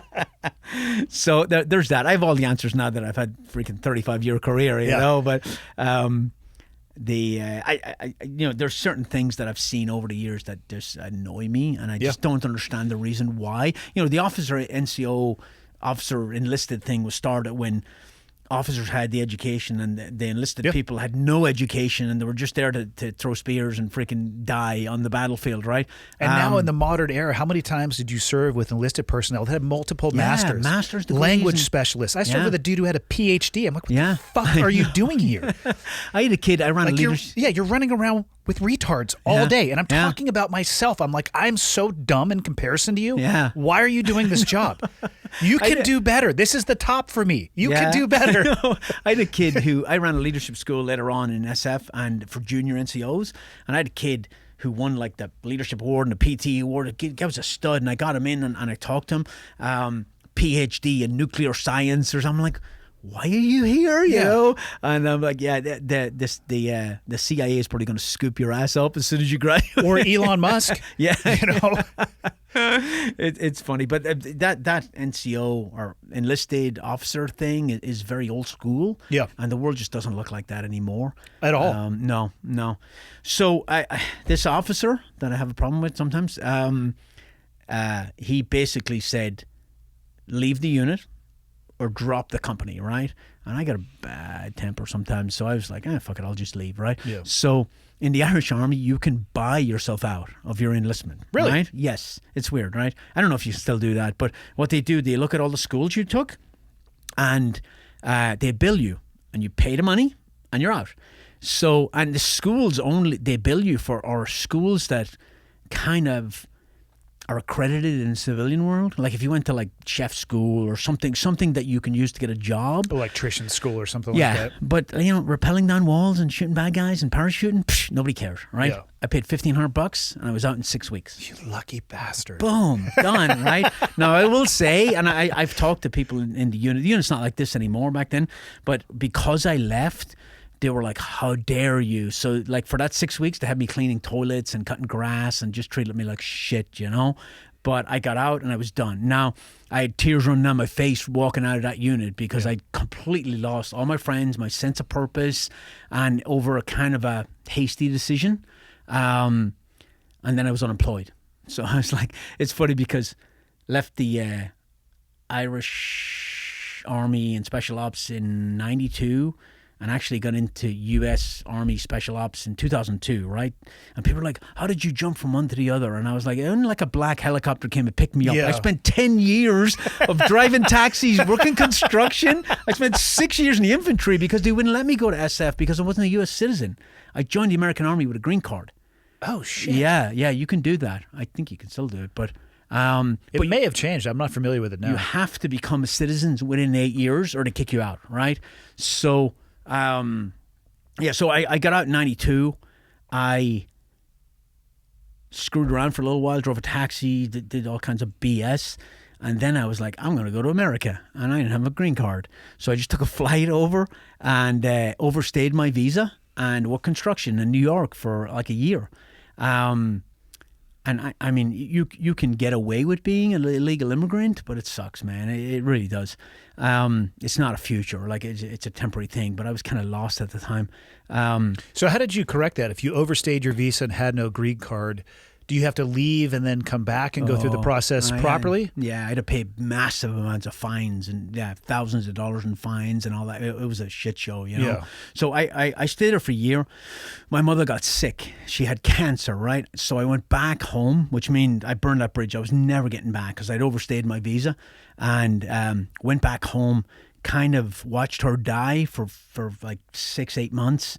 Horrible experience, right, for anybody. I lost my mom to cancer as well. I know exactly what you're talking about. Yeah, and that fading away over months is such an awful way to go. They misdiagnosed her in the hospital. You know, people are like, national health care. I grew up in national health care. It's fucking garbage. It's absolute garbage. Anybody in... Be careful what you get for free. Exactly, yeah. Most people that have a job in Ireland now even pay for healthcare because the government stuff's garbage. But when she finally passed, like I was lost. I didn't know what I was doing. I had no plan and no direction. And a guy from the Ranger Wing, the Army Special Ops guys in Ireland, came to me and said, I got a job in Somalia, security job. Are you interested? And I was like, fuck yeah. And he's like, I haven't even told you to pay. And I was like, I don't care. I'll go for free. And that might be a step too far, but... So I would have went for free for the experience. At the time, I was lost. Like, I didn't know what I was doing. So Black Hawk Down was October 93. I hit the ground in February 94. Right off the Black Hawk Down. And so I wasn't there when Black Hawk Down happened, but even when I got there, American military was all but gone at that point, you know. There was Marines there at the embassy and there was a few troops, but it had been completely taken over, the whole mission, by Pakistanis, Egyptians, Malaysians, you know, soldiers who'd said that they were not there to fight with their Muslim brothers. So the security situation tanked. I worked for a company out of London, a logistics shipping company, and I was a contractor. We didn't even use that term back then, but I was a security contractor, and it was a phenomenal experience. I got a lot of money, which I didn't care about, but it kind of got me out of that funk of being there when my mom was dying and all that, and it gave me a sense of purpose again. Reignited that fire in you? It really did. It really did. It got me in. It got me doing the thing I love and carrying a gun and in like a post-apocalyptic city at the time, and a crazy time. But I was with some good dudes. I was with some Brits, some SAS guys, and I worked with I worked with some Americans and stuff like that over there. But the craziest place I've ever been in my whole career, like just completely. And then, you know, the contractor world is no QRF, no medevac. For sure. You're on your own. You will die if you get shot, right? And we got shot at a lot because we were not affiliated with anybody. We didn't work for the UN. We didn't work for anybody. We were, you know, freelance, and we could come and go as we pleased, which most people could not. We were heavily armed, but heavily armed is a relative term now. We had machine guns and we had MP5s. I was carrying an MP5 over there because I thought it was cool. Can I be honest? I missed the MP5. I love it. When I got into the SEAL teams, we were running around in Nomex flight suits, just crushing steel plates with MP5 SDs. Yeah. Just and then I look back and it's like, fuck, that could barely kill a rodent. This thing had an effective range of like measured in 2-digit yards tops. Yeah. I actually killed a guy with one, but he was closer than you are right now. With an MP5? With an MP5 kill. Only one. Damn it. But when was this? In Somalia, yeah. But did you have a handlebar mustache? I did not. It could have been better then. I don't think I give you a B. I don't think I could pull it off. If you had a handlebar mustache, I would give you an A+ for that MP5 kill. There was some Brits with me that they could rock in that handlebar mustache, you know. The Brits that were with me were very good in those non-permissive environments because of Northern Ireland. Very, very well. They're steeped in good. They are, yeah. But I had that MP5 because it's cool. It's an MP5, right? And I have some cool pictures of me with an MP5. Compact as hell, though, too. Oh, yeah. But we got fired at one time in a car, and the bad guys were like 400 yards away, and I'm shooting a glorified pistol back at them. At about a 45-degree angle to get it there. Indirect fire, yeah. So I go back, and I throw it in the corner, and I go through a captured weapons facility, and I find a 5.56 Galil. And that's what I rocked the rest of the trip because that's got some ass behind it. Yeah. And lesson learned, right? But phenomenal trip. Very, very, very, very dangerous. All kinds of shady stuff going on that I will take to my grave. But it got me back on the horse, basically. Spent about 8 months there, I think. And that's a long stretch. It was a long stretch, but the mission ended. So that's the only reason I left, because the job ended. I would have stayed there longer. Like I really did like it, and it got my head back in the game. So left there, went back to Ireland, and while I was gone, I'd applied for a green card for America. Okay.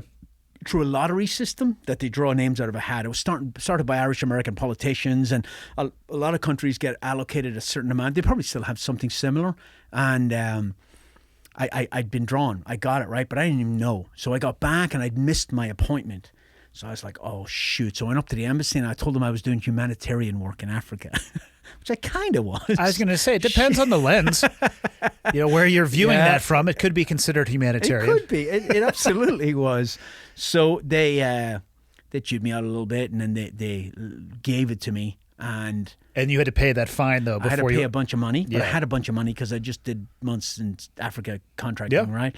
And so I paid all the fines, waited a little bit, but it wasn't long, a couple of weeks maybe, and boom, 747 to JFK in New York with a green card. Now, did you have the intention at that time to enlist in the U.S. military, or did that come later? No, it came later. I had no intentions, right? So I got there, worked construction for a while, hated it. Worked for a moving company, moving furniture. And then I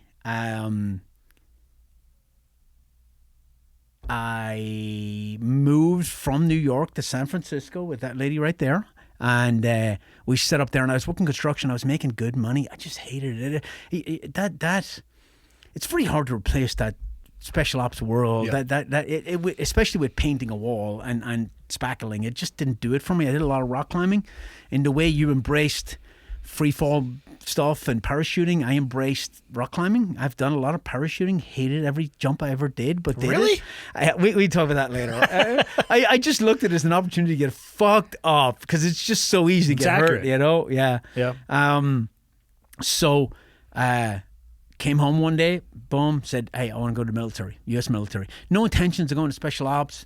I thought maybe I want to be a cop. I'm glad I didn't go that route, especially now. Yeah. I wanted something a little different and something that wasn't painting walls, right? Yeah, and honestly, something a little bit more familiar to you. Yeah, You're going to return to something that you already understood. Yeah. So I went in the Army, went in the infantry at 29 years old. Any issues joining with the green card? Is it the same process? You just make that obligation that you're going to get your citizenship? Yeah, you have to sign some stuff to say. So let me ask you this. Do you get your citizenship by serving in the military, or do you still have to apply for an external process? So I had to apply externally, but it's different now because I waited 6 years to get my citizenship, right? A guy I know who was married to an American girl was in the Ranger Wing as well, and he came over because he reached out to me and had me explain how I did it, and I told him my whole process. When he was in basic training, by the time he graduated, they gave him citizenship and they put him in the 18 extra pipeline. Damn. Yeah. So I was telling him you're going to have to wait 5-6 years. Not true. Boom. It's better that they do it that way now. It is. And they looked at his military record. He had 10 years in the Irish Army, most of it in the Ranger Wing. He had all these skills, which don't transfer over, but you still have them, right?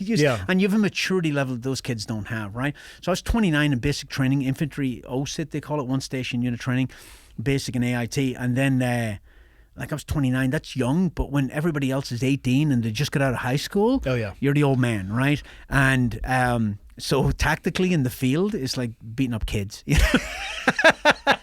Not that I've beaten up kids, I haven't beaten up a 12-year-old since I was 16. Yeah, which is legal.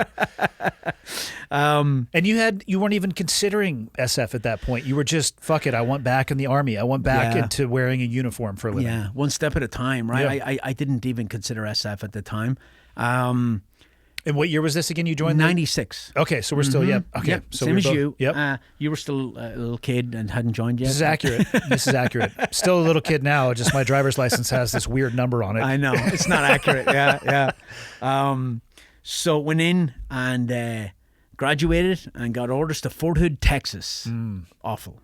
Oh, so I went in under the 11 X-ray program, which they tell you can be any of these four, right? Airborne, 11 Bravo, right? 11 Hotel, tow missile guy. That's what Mike was, right, initially. 11 Mike, mechanized infantry in 113s and Bradleys, and then mortar, right? And I was like, oh God, I was like anything but the mechanized thing. And what did I get? Boom, mechanized infantry. Boom. God, I love the military. Yeah. They've probably heard me say that, and they're like, "Oh, we show this guy," you know. So went to 1st Cav Division in Fort Hood, Texas in '96. Spent 2 years there. Awful unit. Again, peacetime army. Yeah. Clinton army. Clinton gutted the U.S. military. Gutted it, right? No money for training. No mindset of training. No war mindset. It was all about sweeping the motor pool, making things look pretty, and then doing it again because you had nothing else to do, right? We put stencils, you know, we stencil vehicles, you put your number on them. Oh, yeah. We spent a week doing that one time. One freaking week. I was like, oh my God, I was going to get out. I was like, this sucks, right? But then, so Tula right here, my wife, she's from Sweden, right? She grew up in Sweden, of Finnish genes, and she came over. We got married. I had a green card. And I'm in the military, right? I have 2 kids who are U.S. citizens. I'm an Irish citizen, but I'm serving in the military.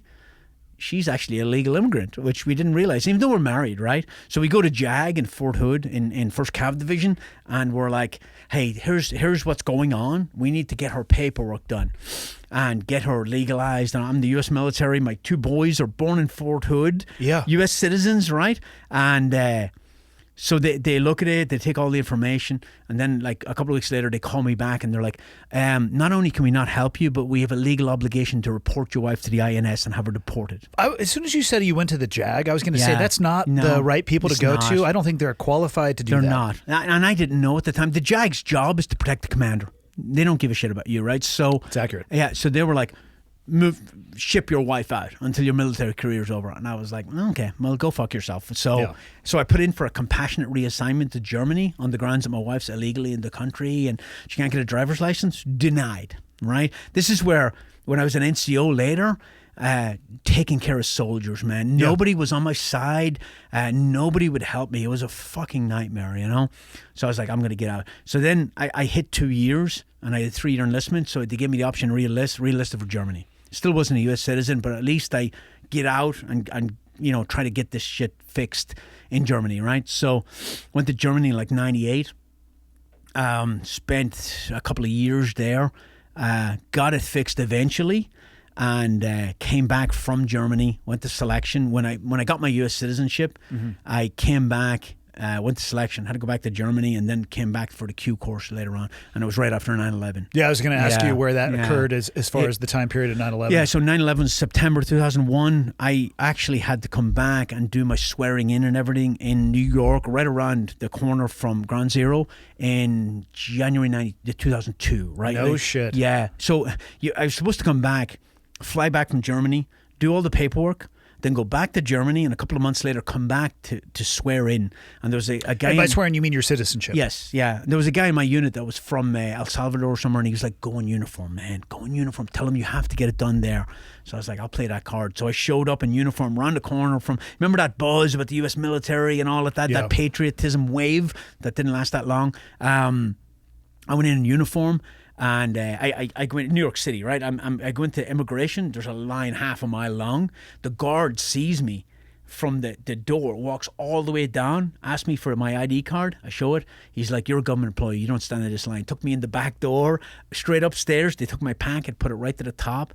Boom. I was done in like 2 hours. It was freaking awesome. You got really good advice from your El Salvadorian buddy. I did, man. I did. Yeah, I should have bought him a beer. So then I could go to selection at that point. Yep. I'd already had my packet in, but they wouldn't let me go because I wasn't a citizen and I couldn't get a clearance. So I went to SF selection in March 92, I think. I have to imagine that the mentality in selection from the instructors and just the environment in general was a touch more serious. So I went through selection at Development Group in 2002 as well. And it was a drastic grinding of the gears community-wise, probably military-wise, between conceptual and practical. There was. We were, and I've said this before, we were screwed up in the U.S. military, probably across the board, before 9/11. The reason we didn't tactically lose is because we were fighting an enemy that was centuries behind. Yes. Is what I would, that's how I would describe it. Yeah. But our equipment, our tactics, like some of the things we did look great on paper and it just did not work, you know?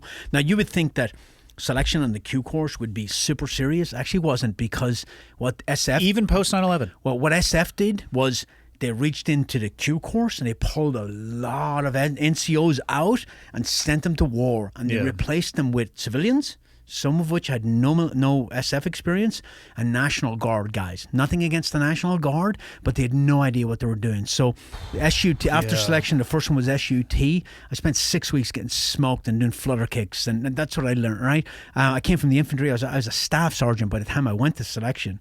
I was a pretty senior guy, but the SUT portion was a waste of time. The weapons, the 18 Bravo portion, there's 4 MOSs basically. Yeah. Weapons, engineer, medic, and commo. I wanted to be a weapons guy. Yeah, so I know the Delta is the medic. Yes. I'm just curious for everybody's information. And then there's the Charlie is the engineer. The Echo is the commo. And then Bravo is the weapons, right? Yes, yeah. So I wanted weapons because I like weapons, and it was a shorter MOS. I wanted to get through the Q course as fast as possible, and I did. I wanted French because it's a 4-month language, whereas Arabic's like a 6-month language, and I did French in high school, and I was pretty good at it. Let's be honest, Arabic is way more than 6 months to any level of proficiency. Oh, it absolutely is. And you're not saying shit in Arabic after 6 months. No, you're not. Marhaba, you know? Yeah.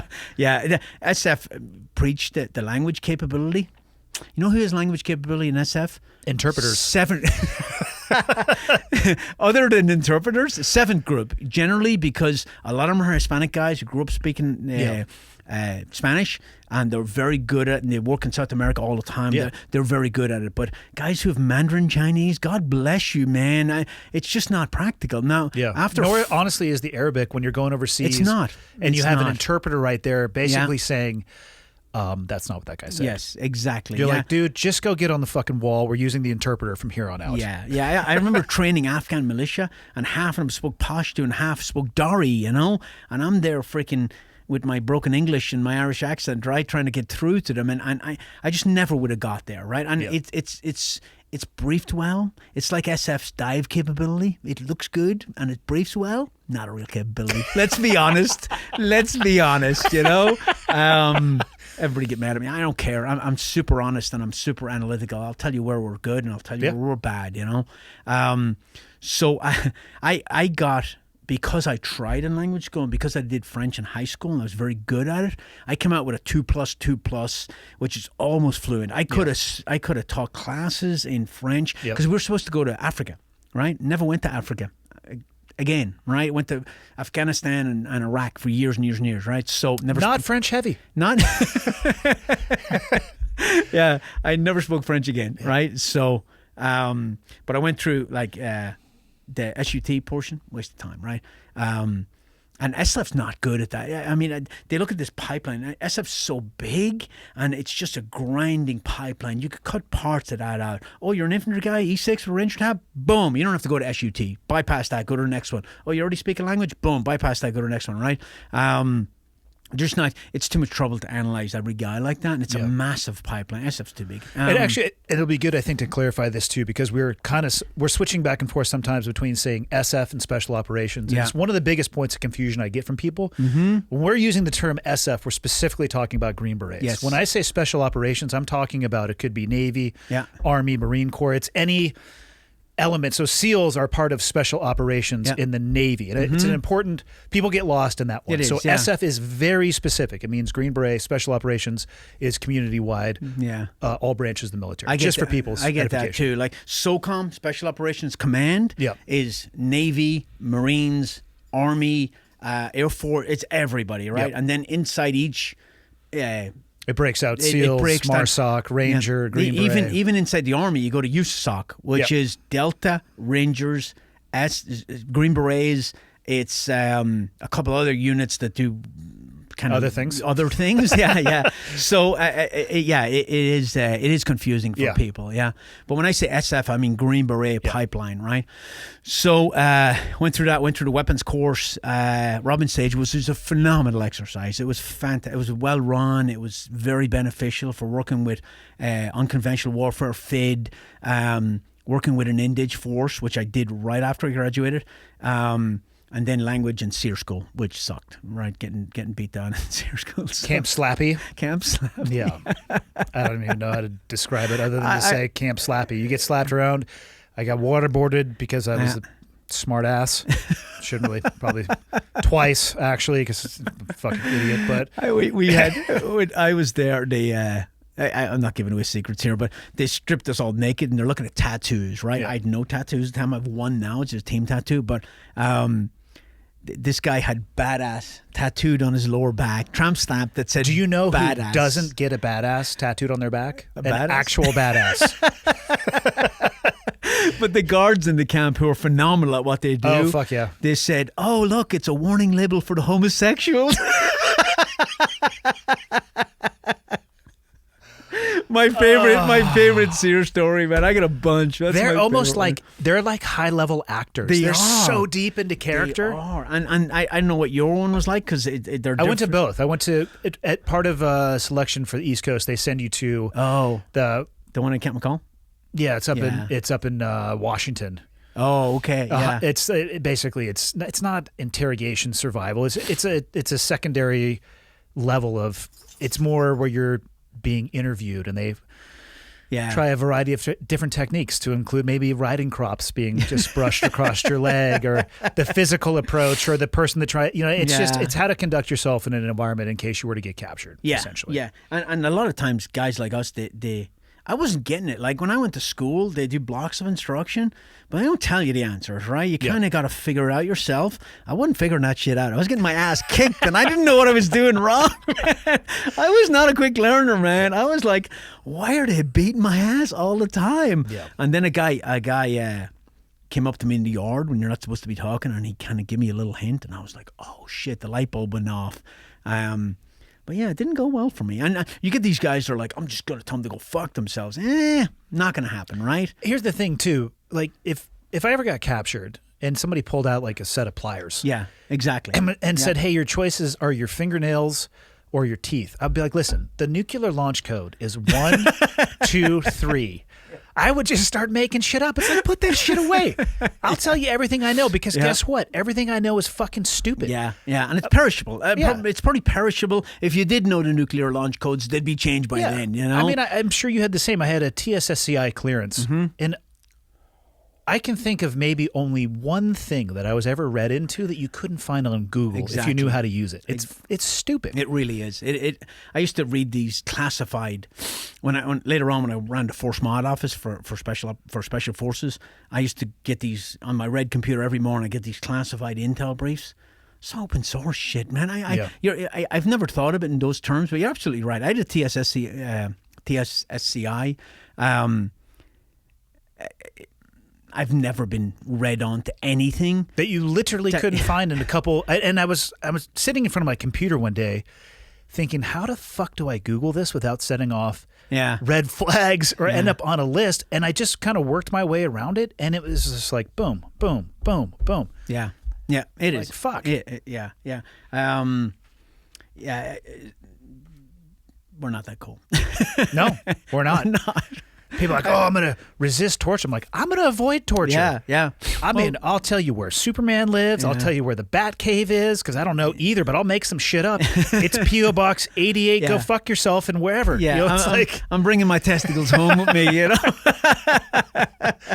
But it does shine a light on it and kind of make you think practically rather than macho man bullshit, because all these macho man with the fucking sleeve tattoos and they're all full of shit, right? So I did SEER school, and then I got to the end. I'm like, finally, I'm going to fucking war, right? 2003, and got assigned to third group. Third group was heavily involved in the war, and I'm like, fuck, I've been in the pipeline now, which I start to finish 10 months, right? Very quick.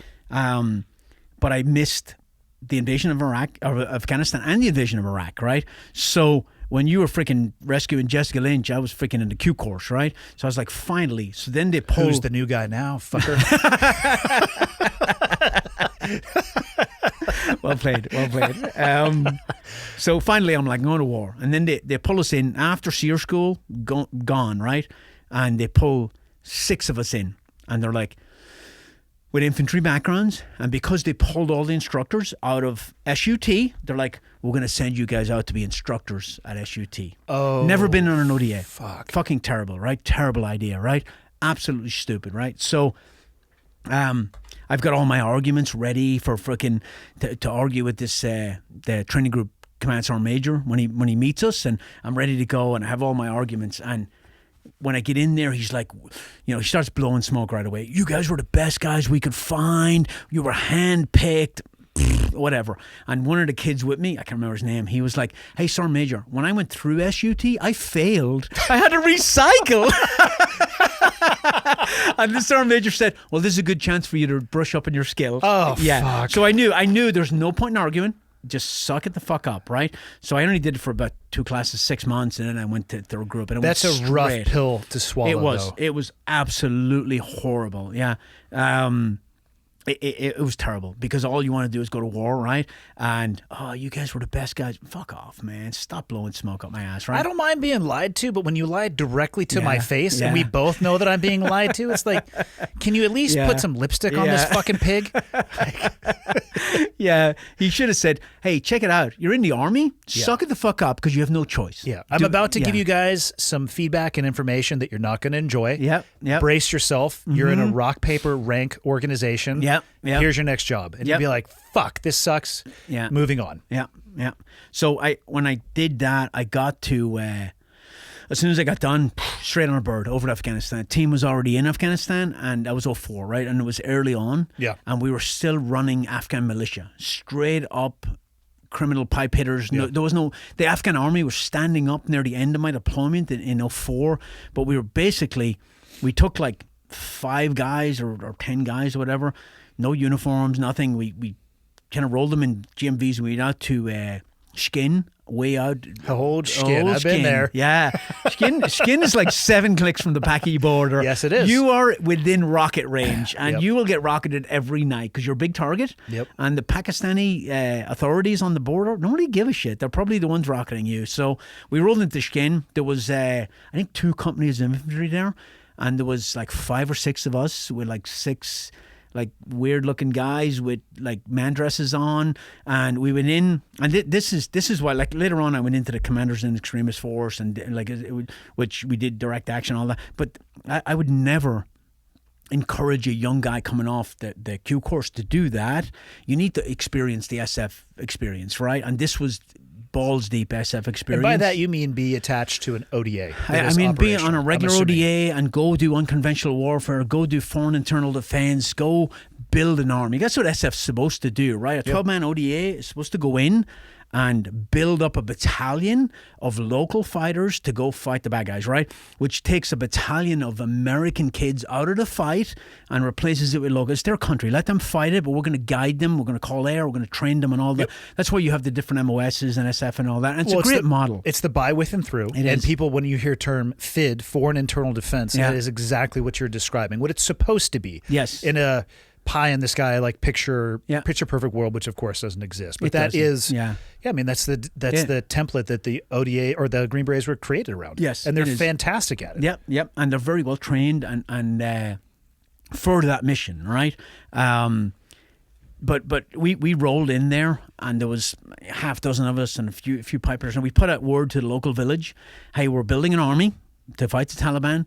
Come tomorrow to be vetted. Whatever vetted means in a country where people have no papers, and bring your own AK because we don't have any guns and 2 mags. So they showed up with their AK and 2 mags, and we put them on the payroll, and then we just started 7-8 infantry tactics, walking on it. I trained with, I work with SEALs. Me and Mike both work with SEALs later on in Iraq with the Iraqi emergency response unit of the Baghdad police, and they were good dudes, and they were very proficient, but they wanted American level CQB in the house. You know what I mean? All I want is hit the house, shoot the bad guys, don't shoot me. Anything else is a bonus. I'm good with that. And you don't want to train them to a high proficiency level because, let's face it, we're probably going to have to go back and fight them later, right? So very basic level. Driving, we called air, blocking positions on a house, sweep across, very, very controlled. Yeah. Because you have to, right? And then you hit a target. You train them. I think we train them for a week, and then you go hit a confidence target, something easy to build their confidence. Also known as a dry hole, somewhere you know that there's fucking nobody. Yes. Yeah. But then you high five them, and right, Yeah. and some people don't understand that Middle Eastern culture, that Arab culture. Yelling and screaming at them doesn't work. Very, very focused on positive reinforcement. We're here with you. We're part of your team. You know, that's what they like, right? And sitting down, drinking chai with them, and listening to some of their fucked up stories of being kids in that country, right? It would blow your fucking mind. But as we hit targets, we gathered intel, we got weapons, we got PKM machine guns and RPDs off target, and got them working and oiled them up, and then issued them out, got RPGs and got them clothes, cold weather jackets and stuff like that, and basically built an army which took American kids off the battlefield for that section, and they understand the culture. They did quite well.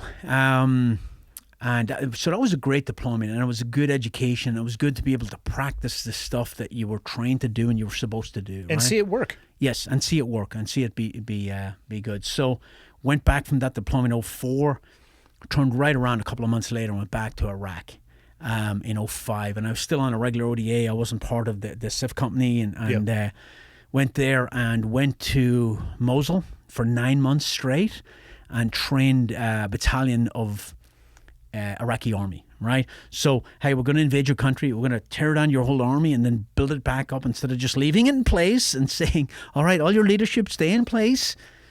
We're going to work with you and all that. But we tore it all down, and then we built it back up from the ground up. And the other thing people don't understand is that culture, part of that culture is like thievery and getting over and all that. Like we bring in a battalion, or we bring in a company, and we're paying them all and paying them fairly well, and we'd have 100 soldiers, right? We paid them all, and then we train them for a couple of weeks, and then we'd rotate. We'd do missions with them, and then we'd rotate another company, and then the second Alpha company would get trained for 2 weeks or whatever, and then they'd rotate out to the missions, and Bravo company come in. It'd be the same guys.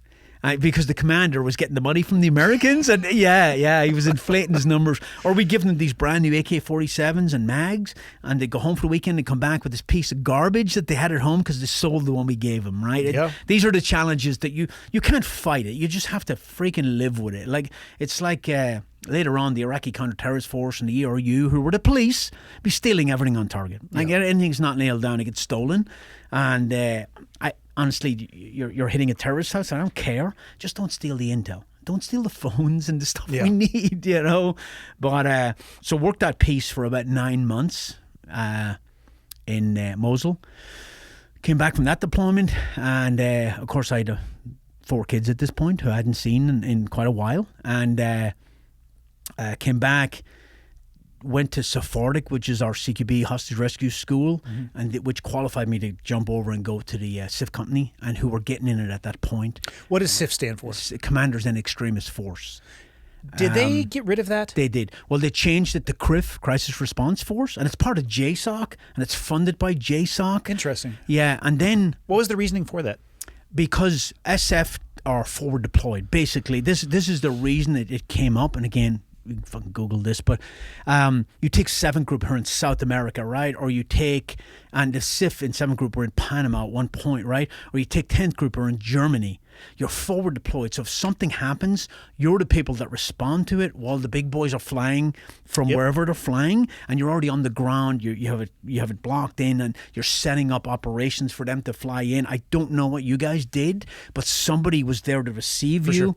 And that's what it was set up for, right? Now, it morphed in GWAT because in Baghdad there was too many fucking targets for the big boys to be hitting by themselves. Yeah. So we got pulled into the fold, and we did a rotation thing, but because let's be honest, in 2007 we were losing the war in Iraq. Correct. Everybody freaking knew it. We knew it. The bad guys damn sure knew it. The media knew it. The American public knew it.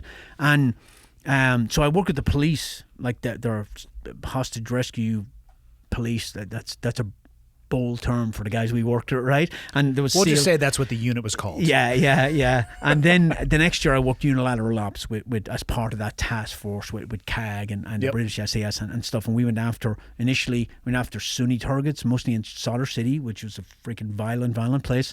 And then we switched to Al Qaeda. And both of those trips, me and Mike were the same team. And that's I met Mike in Sephardic in 2005. And then we ended up in the same team in 2006 and 2007, and we've been in a lot of combat together, and we've stood shoulder to shoulder in gunfights. And it's funny how that bonds people, you know. It really is. So so back to back deployments for a couple of years at the heaviest part of the war, and loved it. Did not want to leave it, but the way the SF thing works, when you're the senior guy on the team, they'll pull you to be an instructor somewhere in that pipeline. Now, which is actually probably smart for the longevity of the force. It's a great model. It really is, because you're pulling. So every school, generally every school, has civilians that are retired SF guys that are GSs that work there, and they're the continuity. Right? Same thing on the Navy side. Right. And then you're pulling in guys who are coming straight from the battle, bringing in new TTPs and new experiences and keeping it all fresh. It's actually a very good model, but you don't want to hear that when you're on a team and that you love and you're in combat and you feel like you're doing great things, and all of a sudden they're like, boom, SWIC orders. And I'm like, fuck. So I tried to get out of it. I went and protested, and they wouldn't. It's almost impossible to get out of when that comes down. It's like the kid that's like, oh, I failed SUT, and they're like, I don't care. You know? But when you there's like 100 schools or something in SWIC, but you know, all the very advanced schools, free fall schools, sniper schools, Sephardic, they're very choice jobs. Mm-hmm. And guys who have a good reputation, have the skills and the experience, will go get those jobs first. I got a job at sniper school to be a sniper instructor, which I really liked. Didn't want to go, went kicking and screaming. Turned out to be a great assignment. Really, really enjoyed it. Started shooting competitively at the time. Learned way more about sniper operations in school than I did in combat. Oh, I bet. Yeah. And then the last year there, I took over as the NCOIC, so I ran the school for the last year. So I was instructor for 2 years, and then I ran the school for a year. And then I made E8. Went back to third group and went to the CIF company again, back to the same team actually, and became the team sergeant of that company for 2 years. And again, wanted more time, but it's very get in, check a box, move up, get in, check. And I'm like, I don't want to check a box. I don't want to be a sergeant major. I want to stay here. Well, there's another 5 guys behind you trying to check that box, which I don't like that model either. I don't. I get why you can't stay for 5 years as a team sergeant. There's not enough teams, but did not want to move on. My favorite job ever was an E5 shooter. Yeah. It was the best. No responsibility, right? None. We used to call except for just to crush ass in the direction that you're pointed in. Yeah. It used to be like the task org would be made. Yeah. And you're not doing this, you're not a breacher, you're not there. And then you'd be like, oh, I want to go. And they'll be like, oh, we'll put you in. And they call it the guest assaulter. You know what I mean? You're just there. You have no responsibility. I was like, I have a sledgehammer. You guys need me. They're like, yes, we do need a manual breacher. You're in. But stay the fuck out of the way. I'm like, oh, don't worry. I will. I love it, man. It's great. It's great. Were you deploying? So after the sniper school, because you've just been out for a year now. So obviously this is 2021. When was the last time you did a deployment? 14. So when I went back as a team sergeant, I did deploy a couple of times to some places that I'm not going to talk about right now. Fair enough. We can talk offline. But as part of the CIF company, right? So, well, I was more curious in how the war and the execution of war has changed, because I got out in 2013, so I'm fucking timed out. I have relationships with people who are still in, no idea what they're doing from TTP, which is a term we've used a bunch today. It stands for tactic, technique, or procedure, or SOPs, which is standard operating procedures, basically different ways to describe the mechanisms of how, it's a very structured mechanism of how we do our job. So you could take an East Coast guy and a West Coast guy, they could work together pretty well. But I mean, even in the time that I was in, you know, the conduct of war rapidly changed. I did my first deployments in 2002 through up leading to 2006, and then my last one in 2010. And by the time I got on the ground, no night raids, mandatory 2-to-1 partner force. Mm-hmm. Whereas before I'd been working unilaterally, and I'm just curious as to your experience and how the conduct of war, specifically in the SF world, how it's changed over that time period. Yeah, it went like this, right, over years. And you have to do that. It's not a bad thing. Enemy does this, you do this. Enemy does this, you do this. And they're constantly flexing on you and adjusting, and you're constantly flexing on them. The rules of engagement changed drastically in Afghanistan from when I was there. Through tracking it all later on, right? And that was administration dependent. Yeah. Like honestly, I mean, some of the stuff early on, the rules of engagement depend on the way the war is going for the force, right? The rules of engagement in Iraq in 2005 were completely different than 2007. Oh, for in sure. 2007, McChrystal sat us all down and said, "Look, we're losing." The kinetic nature of the war in 2005 and 2007 was incredibly different. It was. You finally had, you had legitimate, committed jihadists from all over the world coming to fight Americans. Yes. They're like, fuck yeah, I'm going to the show. Yeah. And we were done screwing around. It was like, go get him, right? And very kinetic. Like in 2007, using a SIF company or CAG or SEAL Team 6 or something to go toe-to-toe with somebody with suicide vests is stupid. You want to put on a vest? I'll just drop a bomb on your ass and move on to the next target, right? You have to take the gloves off at a certain point, and that point, I think, was 2007 for me. In 2006, we were still somewhat restricted, not as much as we were in 2005. It was definitely going in that direction. And then in Afghanistan, the very liberal ROE very early on got to the point where super restrictive, to the point where American lives were being lost. I think we dropped one bomb total in 10 months in 2010. The guidance and restrictions on CAS or close air support, they were tight. Oh, they were. Like, forget dropping the structure, not happening. Yes. Unless you were like completely pinned in place, being maneuvered on from multiple positions. Like, it just wasn't going to happen. Yeah. Just forget about it. Yeah, which is pretty sad. So Afghanistan in 2004, Afghanistan in 2014. In 2014, I was a senior guy. I ran the operations center. That's the place you see on TV with all the screens and the stair-step seating, and I ran that, right? 12 on, 12 off. It's a shit job, right? Have fun with that. But I saw a lot of drone strikes, but I almost feel like it was very, very liberal ROE early on, very restrictive, and I felt like at that point it had leveled out.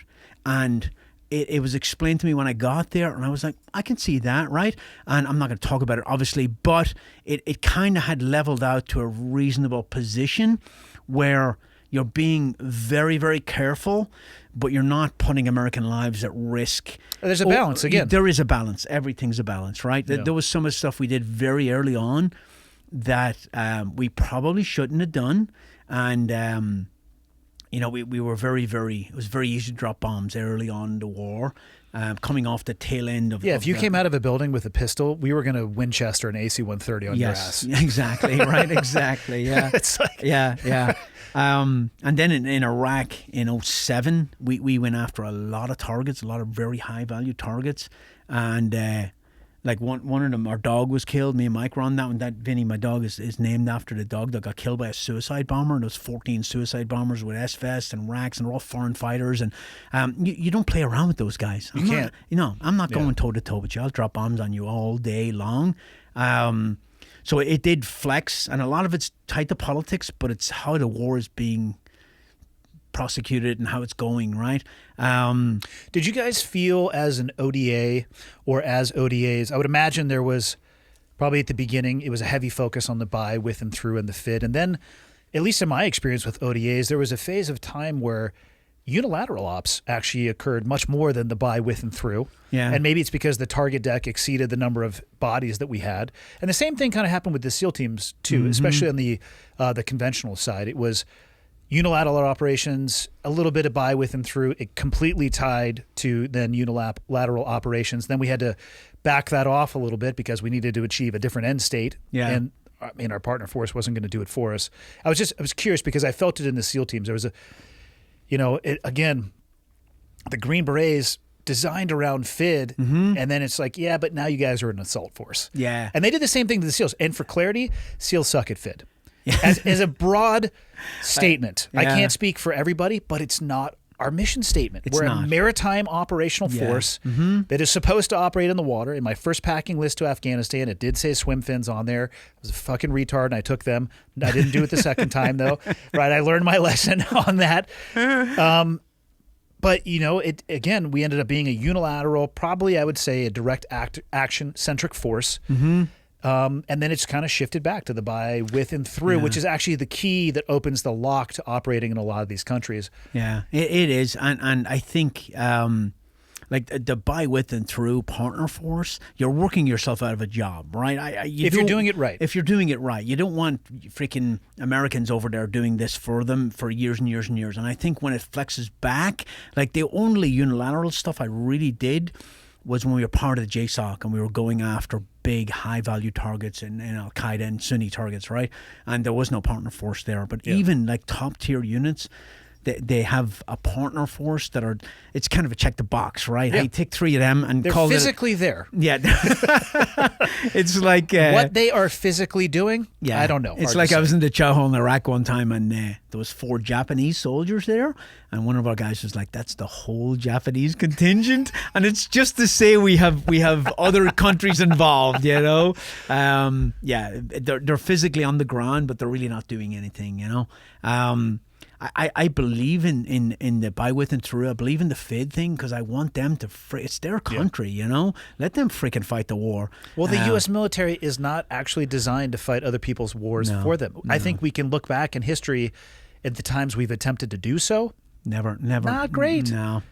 And we try to put this American solution on a Middle Eastern problem. It just doesn't work, right? It does not. The culture, in my experience, it does not. It doesn't. The culture is so different. So ROE flexes, it changes and it chops and changes, and depending on how the war is going. Well, I'll get to that in a minute. But so deployed again as a team sergeant, and then when I was done with that job, I was like, fuck, what am I going to do now, right? And I up to then, I was going to be a sergeant major. And then I started thinking, I was like, I don't even want to be a sergeant major. Honestly, not a great job. They lock you in for a couple of years. You play ball, or they'll destroy you. And they can't take your rank away, but there's plenty of shit assignments out there they can throw at you if you don't play ball. So I was like, you know what? Don't care. Don't want to be a sergeant major, right? So a first sergeant job came up running a leadership school for SOF, for junior SOF. And I thought, I could do some good there, right? So, enlisted and officer? Enlisted, all enlisted, right? It's 18 X-rays, and then they'd pull civil affairs and PSYOPs into the 1st Special Forces Command. What's the X-ray designate? It's a kid straight off the street. That's the contract they sign up for, right? Yeah, okay. They sign up for an 18 X-ray contract. They don't go to the regular army first. They go straight in to the pipeline. They go to infantry basic, advanced training. Then they go to airborne school, I believe. Then they go to SOPC, Special Operations Preparation Course. Then they go to selection. By the time they go to selection, they're like crushing it, right? Yeah. And then they go to pipeline. If at any time they fail, they go needs of the army. A lot of them go to the 82nd because they're already airborne qualified, yeah, right? That makes sense. So you roll the dice if you go in. But you get a lot of really cool, and it was designed because we weren't meeting our numbers. Again, we're too big, and it's also, it gives you longevity, right? It gives you, if I'm going to selection at 34 or whatever I was, go lay down. Vinny can be on the show. Vinny's awesome. Then you've only got me for so long. You take a kid in who's 22. He's going to be a command sergeant major because you've got him for 25, 30 years, maybe, right? He's time to learn and climb. So, but when they finish, they go to airborne school, SOPC selection. The next thing they go, because they're promoting them through the pipeline, they have to go to a leadership school, which used to be called PLDC back in the day when I went, Primary Leadership Development. And when I took over that school, it was called the Warrior Leader Course, right? And it was an army school, but it had a SOF component. So I had to cover all the army stuff, but then I piled on anything I wanted. And I put in tons of small unit tactics. I put in a lot of extra classes. So I took that job. It was a good job. I did it for 2 years. And, you know, we talk about ROE. One of the classes I had to do was Rules of Engagement, Law of Land Warfare, right? And I used to bring a JAG officer in and from SWIC and have them brief that class, right? But when they were done, I always felt like it was a disservice to these young kids who've never been anywhere, right? Because he or she would come in and they'd be very black and white, right? You can't shoot kids. You can't shoot unarmed people. What if the kid's shooting at you? Well, there you go, right? Can't shoot unarmed people. Can't do this, can't do this, can't do this. Any questions? And they're all like sitting there and they don't know what they don't know, right? So then when they'd leave, I would get up there and I'd be like, look, everything that lawyer told you is absolutely true. However, the world looks different from a lawyer's office than it does through a pair of night vision goggles in Solder City in 2007. I was like, let's break it down. Can't shoot kids. 100% agree. We're not them. What's a 12-year-old with an AK-47 in a bad country shooting at you? That's an enemy soldier. Yeah. They chose to use him, not you, right? So that's a very, very broad statement to say you can't shoot kids, right? Can't shoot unarmed people. I 100% agree with that. What's somebody running towards a blocking position in a place where you have suicide vests? Are you just going to wait? What about somebody carrying ammunition to a fixed machine gun position? Yeah. What about somebody on a phone calling in targets to another shooter? The world is not black and white. It's completely grey, especially in special operations. And I felt like that briefing was a complete disservice to those kids. So I tried to break it down. I probably freaked them the fuck out, but I tried to break it down. They need that before they get onto the battlefield and have to make that decision. Yeah. And again, that brief was to cover people's ass, right? Yeah. And very, very, very, very rewarding job. Did it for 2 years. PT the crap out of those kids, but try to mentor them and give them some guidance and help them as they go through the pipeline and on to their career, which is not normal, right? A normal career. Did that for 2 years, and then I was at the end and I was freaking hell. I was like 19 years, and I was like, they give me a bonus to sign on for 5 more, and I took the bait. It's called the blood money. It is, and it's not a great idea. If I could sign on for, I think it was 6 years, and get that big chunk of money and stay on a team, I'd be all about it. But you generally get it at the end of your career, and you're in a staff job. Let's be honest, right? So I could have went back to sniper school. Actually, I got offered that job to run sniper school, and I was very tempted, but I knew I had 5 years, right? It's a 6-year commitment, but you can sign up a year out. So I got offered a job running guns, bullets, and optics and target engagement, they call it, at the Force Modernization office. And I asked some people that I got some guidance from people I respect, and they're like, you can make a huge difference, right? So I went there. What you're talking about is constantly looking for improvements and all those things that you mentioned. All those things. So there's 8 commodities in that office, and so there's target engagement, guns, bullets, optics, all that stuff, right? Then mobility, vehicles, soldier systems, body armor, helmets, uniforms, all that crap. SIF company have a guy there too. Then you have intel systems, communications, psychological operations, and robotics, drones, and counter drone, right? So you have guys, you have mostly Green Berets in all those jobs, senior E8s. And so I went in to run guns and bullets and optics. And that's what I'm talking about. Yeah, and then they put me in charge after a year. And of course, immediately you brought the MP5 back. I should have, man. I dropped the ball. Chambered in 300 Win Mag. I did get 6.5 Creedmoor in as a sniper support weapon. Yeah. I got the new advanced sniper rifle. We worked on that, and it's being fielded now in 300 Norma Magnum, 338 Norma, and 308. And we got start getting lost in all those subcategories. I know. Yeah. People are like, what do you think about this round? What round did you use? I love long range marksmanship too. I think sniper school for me, I went through in 99 or 2000. I'd have to look at the certificate. Probably the most impactful course I went through. Yeah. The shooting, put that aside. Yeah. Concealment, camouflage, looking at terrain, understanding where you can move, the utilization of dead space. Like, it was just amazing from a tactical perspective. Yeah. You throw in that the ability to be a comm guy. Yeah. Fucking rock star. People think sniper school's all shooting. It's absolutely not. There's like half of it. Yeah, I know. Yeah. And now they roll in on the Navy side, pictures, reconnaissance, communication, sending back that data. Photography, all that. Yeah. But people are like, you were a sniper. Like, do you hand polish your rounds? I'm like, no, I get them out of a brown box. I don't know where they came from. People ask me. I don't know how many grains they were. They went boom and hit the target. People ask me, what do you think about this weird round? I'm like, I've never even heard of that. You know how many rounds? Or this reticle, what do you think about this round? I was like, I don't know what that is. I'm very tied to. I'm passionate about it, but I don't have I mean, if I'm being honest, the desire to get I don't have the desire to nerd out on that stuff. No, it was never my jam. As you know, I went down the air route and decided I would explore the limits of gravity in a nylon suit. But I did the gun stuff for a year, and then they put me in charge of the whole office, and I did that for the next 4 years, I think. And then when I was about a year and a half out, people were like, you need to document all your injuries, because I hadn't been to the doctor in a very long time. Yeah. So I went and made a couple of appointments, and once they looked under the hood, they were like, holy crap, you meet the criteria to medically retire if you want.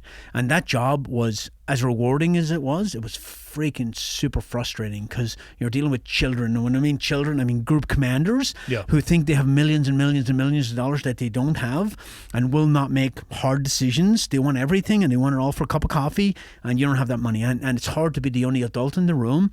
And I found it very frustrating. I was pissed off all the time, and I was arguing with people all the time. And I was like, fuck it, I'll medically retire. Now I have 24 years at this point, right? So I just started documenting all my injuries. And like I said, 400% disability, 50% TBI. I have 2 bulging discs in my neck. I have a stress fracture in my back. Both my rotator cuffs are torn. Like, it's wear and tear. Most of them are small injuries, but like my elbow here, I punched a prisoner one time in 2005, and I fucked my elbow up, and then it didn't bother me for years. I don't think you're supposed to say you punched a prisoner. Well, I mean, okay. In training, I was training. Yeah. How do you flex cuff somebody who's fighting you? Yeah, I'm not a cop. I can punch prisoners. I don't think cops are supposed to punch people either. It's a rough go for cops right now. Yeah, it is. It's a rough job. No, I'm just fucking with you. Believe me, I totally get it. It's amazing how resistant people become when they realize they're about to be detained. Yes, absolutely. So as I document all my injuries, they all stacked up and stacked up and stacked up, and generally like, hey, you can medically retire. And I was like, fuck it, I'll medically retire. So I got out last year, reached out to Mike, like, hey, what's going on, man? The last couple of years were a little rough on me, and it wasn't nothing to do with PTSD or any of that bullshit, you know? It was, I don't know what it was. It was so many things hitting me at once. It's people think PTSD is like, oh my God, I shot this guy. I don't give a fuck. I'd do it right now. You put me back in that situation, I'd do it right now. Well, people also don't realize, what was your other choice? Yeah. To allow that individual to kill you? Yeah. Mm-hmm. I mean, I try to describe to people, and I don't know about your experience, it's not the number of times where I've had a good amount of time to make a decision. The classic movie scenario where you're watching somebody through a sniper scope for hours or days. Never had that, yeah. In 2010, I spent more time you might like this. I was a 01 wearing 03, oftentimes up to 05, depending on what meeting I was going to. And I would go out into the field with my 301 mag and 2 Javelin missiles with the Clue. And I would be in a high ground position, and I would watch people for a long period of time. It's the first time I ever had the chance to do that, because every other time before that, I would measure my decision-making time in a matter of fractions of a second. There's not this, I'm going to go kill this person, I'm going to hunt this person down. It's coming around a corner like, oh shit. Yeah. It's, and what's my other option in that decision? I agree with you. I would go back and I would make the same decisions that I have made, regardless of the gender or sex of the person that I killed, the age of the person that I killed. Don't count. Yeah. It doesn't, that stuff doesn't bother me. No. And I again, that's why I lose my mind with people being up cops who make a decision in a split second and then they crucify them later on, right? Cops need more training, not less, Anybody who says defund the police has no interest in fixing anything. They just want to burn the system to the ground. Well, and for those people, my question to them would be, okay, I hear what you're saying. You're saying defund the police. Lay out for me the world that you think that leads to. Yeah.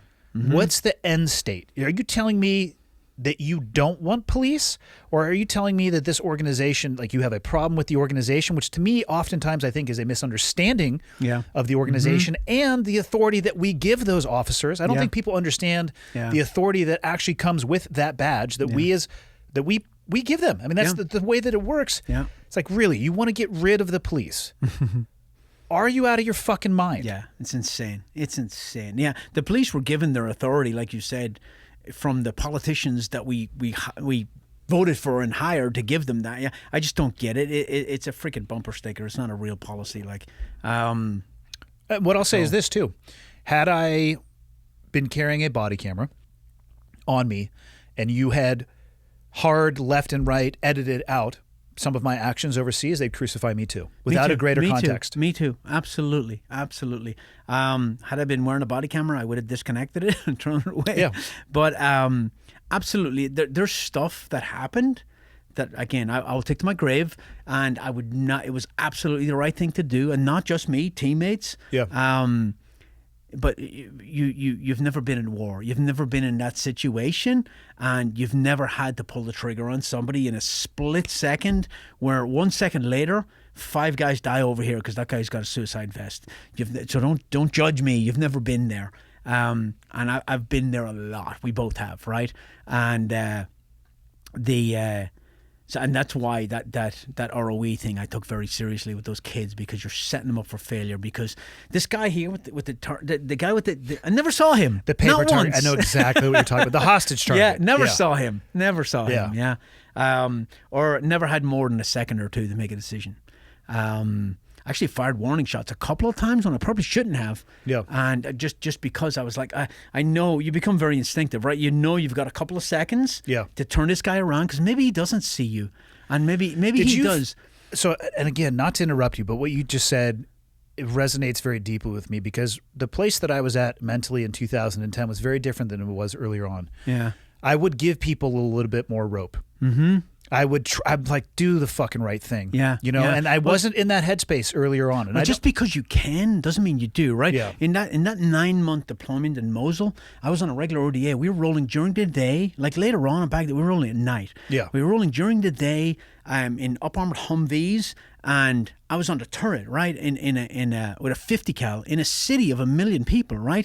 Now, I'm coming, and that car's coming towards us. Is that a bad guy with a vehicle-borne IED, or is that a woman and her kids that just doesn't see us because she's not paying attention? You know, do you really want to open? You know, you could 100% be covered to open fire, but I'm not going. And a couple of times I elevated that gun and fired a warning shot, and they were like, "Oh shit!" and they turn off. Right? Yeah. I don't want to freaking kill innocent people, but at a certain point, you know, I've told people you develop in the turret, you develop an invisible bubble around you that when people come inside that bubble, you've got to fire on them. You've got to, because that's the bubble in which they can kill you. I remember what happened in Mosul a lot was you're driving this way during the day and the cars are coming this way, and they'll jump the median, drive right into you and detonate.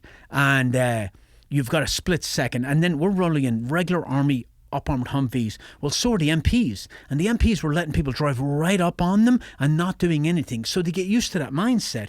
And now all of a sudden you got these guys with beards firing on you because you're getting too close, and they don't get it. So just because you can, you don't. But if you hesitate too much, it could go very, very badly. And I've never, thankfully, had that happen to me. But I would not want to carry that, especially when teammates die because you didn't react, because you second guess yourself. I would carry that more, I think, than taking the lives. I would too. I think I would too.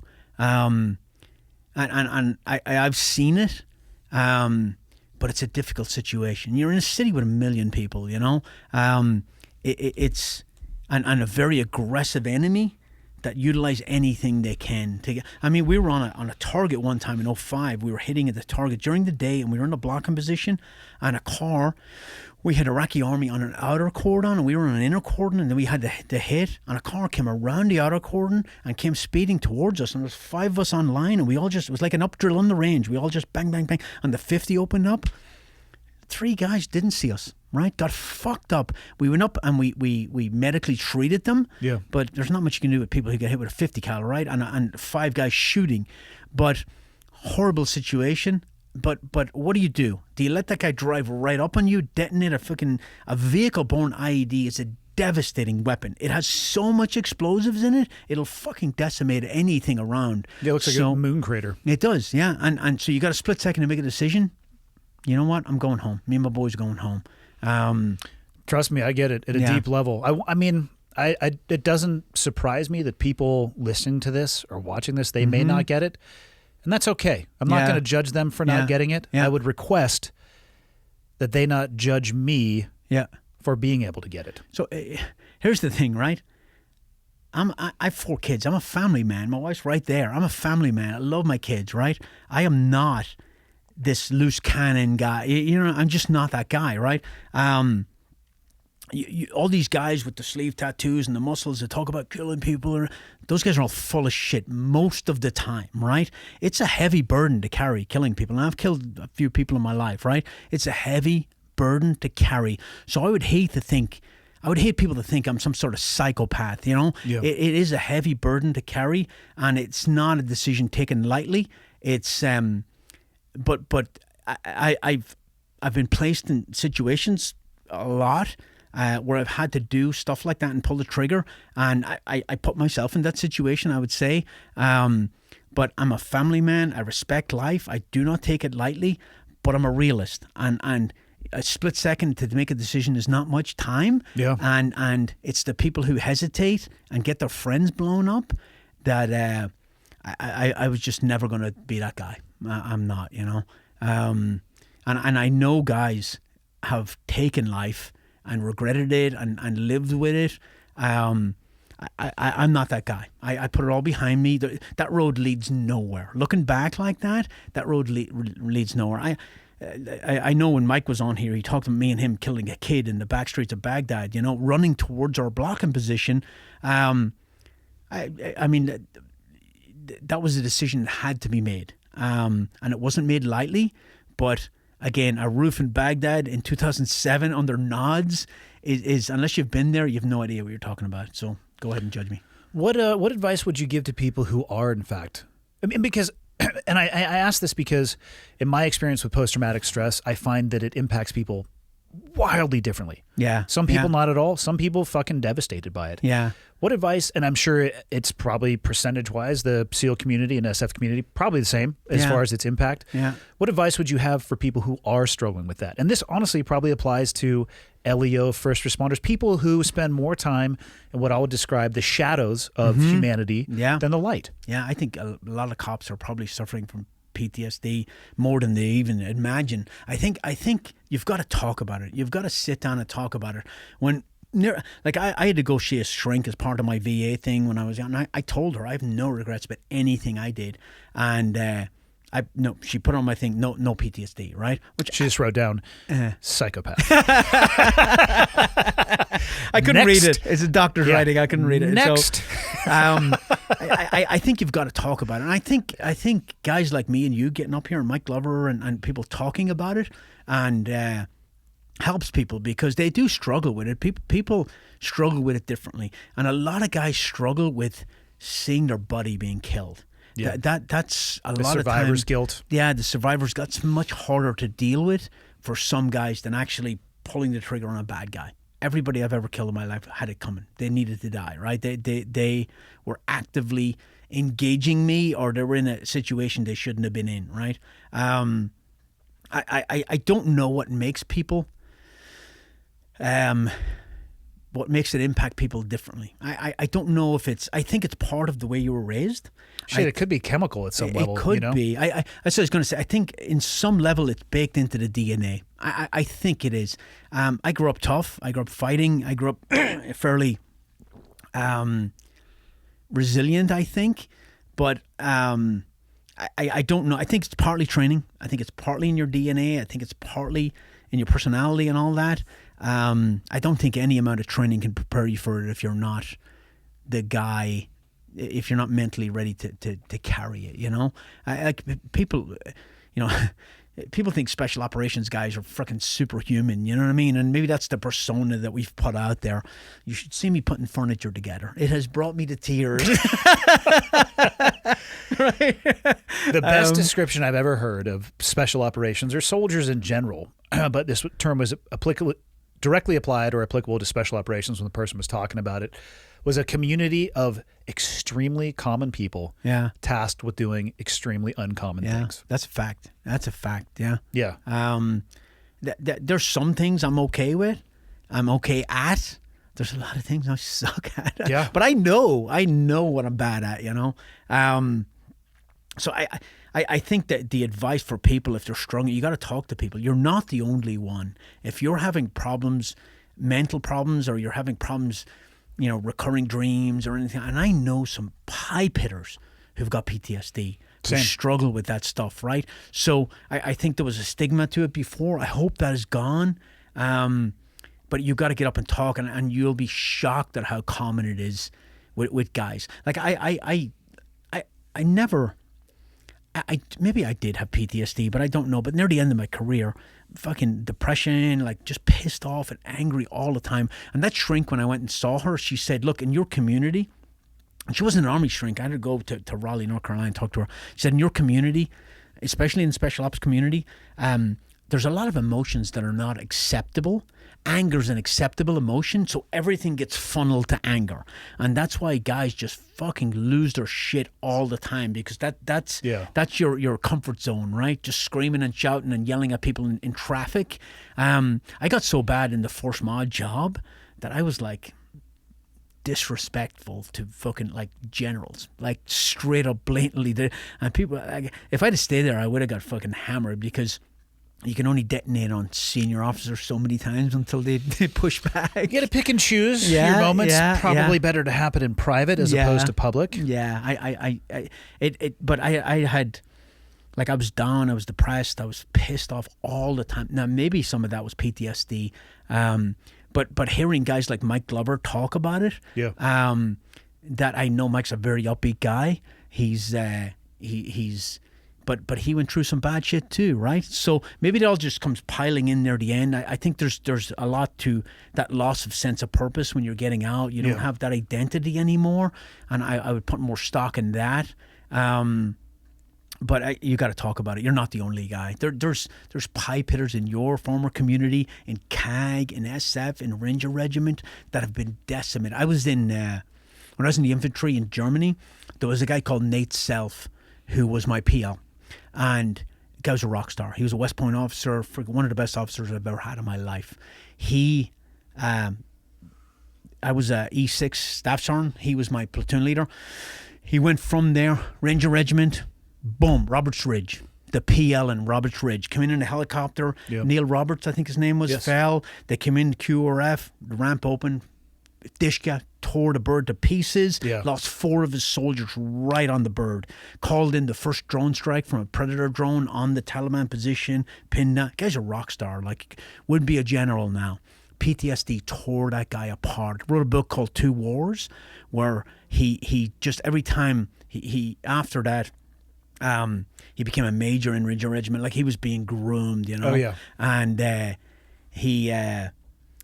every time he'd look at a young soldier, he'd imagine what he looks like dead. You know, it fucked him up to the point where he had a gun in his mouth and he was suicidal. One of the most upbeat guys you'll ever meet in your life, and an absolute rock star. But because it was so early on that there was no mechanism to cope with that, like that was one of the first battles in the whole GWAT, right? Like real battle. And but I do think back, like I read his book, and I think back to when he was describing, we were in Kosovo together for 9 months, and we rolled into Kosovo that time when we decimated them with air, and the Serbs pulled out. Well, after the Serbs pulled out, there was some Serb civilians still living there, and we were living in a Serb town, and they would go up hunting in the hills, and Albanians would come in and kill them. And the Serbs did horrible things to the Albanians before this, right? So I'm not taking a side, but I remember there was an old man who worked in this school that we talked to regularly. He went up hunting, they killed him, we went up and retrieved the body. And I remember looking at him going, what the fuck was he doing up here? You know, what the fuck were you thinking? And in the book, Nate describes how that affected him badly. Like, that really did affect him mentally, seeing that old guy dead. Now, it did nothing to me, you know? So, you fast forward later on, and he's in Roberts Ridge, and 4 of his guys get killed, and it just pushes him over the deep end to the point where he almost took his own life. He's fine now. He got out of the army, and I talked to him a while ago, man. The guy's a rock star, but it's got nothing to do with who you are. It affects some people, and it affects some people really badly. And there's some of the toughest guys in the U.S. military have been destroyed by PTSD. So get out there, talk about it, and there's no shame, man. It is what it is. If you touch war, it's going to touch you back. It is. It absolutely is. Yeah. What do you think about Biden's decision to remove troops from Afghanistan? This is going to be unpopular, but I think I don't like Biden. I don't think he's a good president, but I think it's time to go. I agree. I don't want another drop of blood spilled in Afghanistan. And I know it sets a very bad precedence, which we've done over and over again as the U.S. government. We go in, we're going to help you out, and then we end up leaving.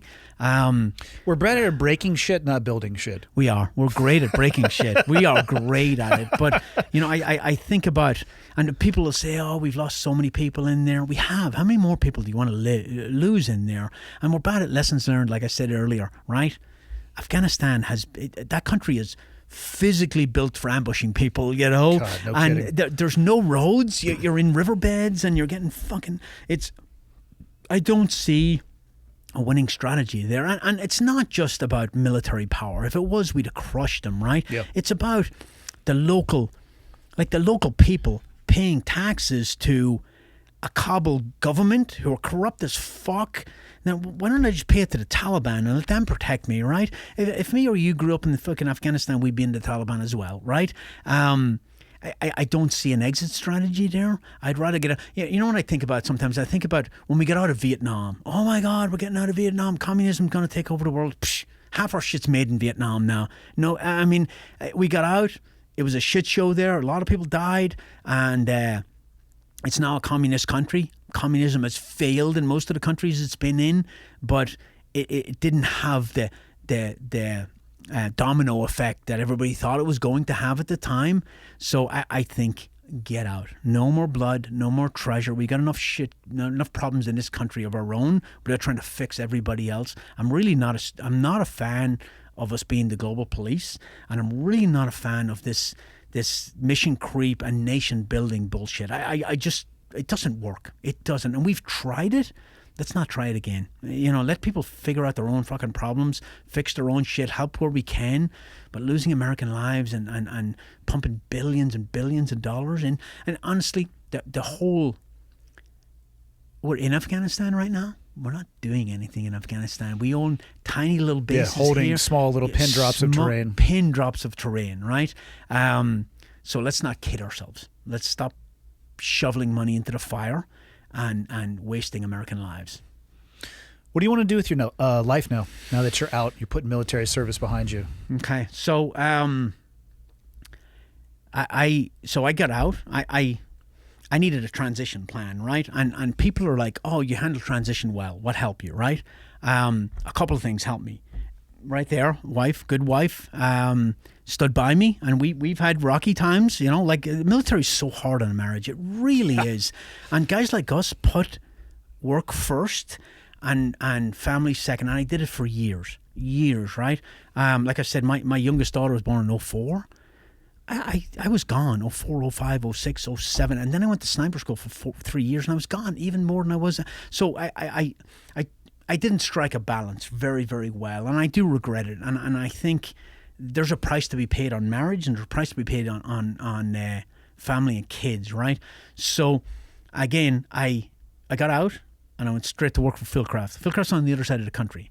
My wife and kids still live in North Carolina, right? Now, my daughter's in high school, and she has another year of high school after this year. My son's going to the community college up the road, right, and doing college stuff. So, and then two of my other kids, one's in the Army as an intel analyst, and one's in the Army Reserve as an MP, but they're out of house. But so I was working with Mike. I was in Prescott, Arizona first, and then we moved to Utah, and trying to strike this balance, and Tula came out a couple of times, and just recently I was like, I can't do this anymore. I'm repeating the pattern of putting work before my family.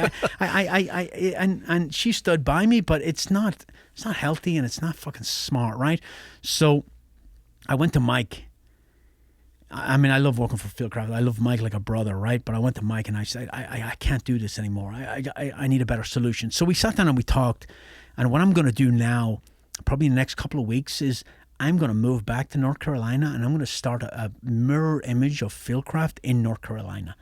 probably Under the same banner? under the same banner, right? So you've been to our office, right, in Heber, and I was Great building, by the way. yeah, oh, it's Fucking phenomenal, spectacular. right? So I'm going to pick that model up since we've already done move it to North Carolina. I'm going to still work for Fieldcraft. I'm going to do. I'm going to open a store there. I'm going to do training. I'm going to do freaking land navigation for kids on the Q course, man, whose whole career are hinging on passing selection, right? That shit's fun, though, to teach people those skills. No, it is. It is. I'd much rather teach that than tactical shit, honestly. Like, Yeah. I will teach pistol, carbine, long gun, land navigation, medical training, all that stuff. Not my. I have a pool of instructors over there that I've known for years and years and years that I'll pull in and we'll run classes. We'll run. I'm going to buy the simunitions guns that we have, and I'm going to teach concealed carry in a warehouse there. I'm looking at buildings right now, so I'm going to open up a mirror image of Fieldcraft survival on the East Coast, and I'm going to freaking own the East Coast with training and with product and with have our brand spread out, which gets me home. It gets me closer to my kids and my wife, and but lets me still be involved. That's hopefully the next couple of years. When I hit 60, I want to be living in Montana, Idaho, somewhere like that, and I just want to chill, man. I don't know if that's in my DNA. I don't know if I can do that. I don't know if I can do it fully. Give it a try. There's only one way to find out. Well, you're still working your ass off, I would assume. But it's not like work, but right? is it? Yeah. So today I went and did 2 hours of jiu-jitsu. Yeah. And I get to come and sit down and talk about our shared experiences. Yeah. As a job. I mean, would you call it a job? Yeah, that's true. I would pay people to have conversations like this. So to me, it's, I mean, I take it seriously. I look at the business aspect of it, but fuck, it's rewarding and enriching for me. Yeah. So that's my near-term goal. The other thing we're doing is, Mike's a machine, man. Like, I thought I was a hard worker until I work with Mike, and now I think I'm a shitbag because I take weekends off every now and again, But Mike started this LMS, learning module system, which is basically online learning. Instead of watching a YouTube video, it's actually structured learning, where you get a certificate and you go through a course, like a proper course. So we're working that piece. And then the other piece is we're going to maneuver towards military law enforcement and interagency training, which is Fieldcraft Projects, which has a few other aspects to it. And we're going to pursue that. So that's the 3 initiatives right now for Fieldcraft. I know you just asked me about me, but Mike told me to plug those 3. So fair. He's a whip cracking boss. Yeah, he is. People think he's super nice. He's not. Total dick. But I hope to slow down and in the next couple of years, and actually doing what you do would be pretty cool. Except the jiu-jitsu, I don't do that anymore because my arm would just literally come out of there's like a thread holding this shoulder on. Just use the other one. But I'd like to slow down and kind of savor life. I don't know if I can do that completely. Give it a try, man. I've been working my ass off since I was like 18, I went in the army in Ireland in 18 and I never really stopped.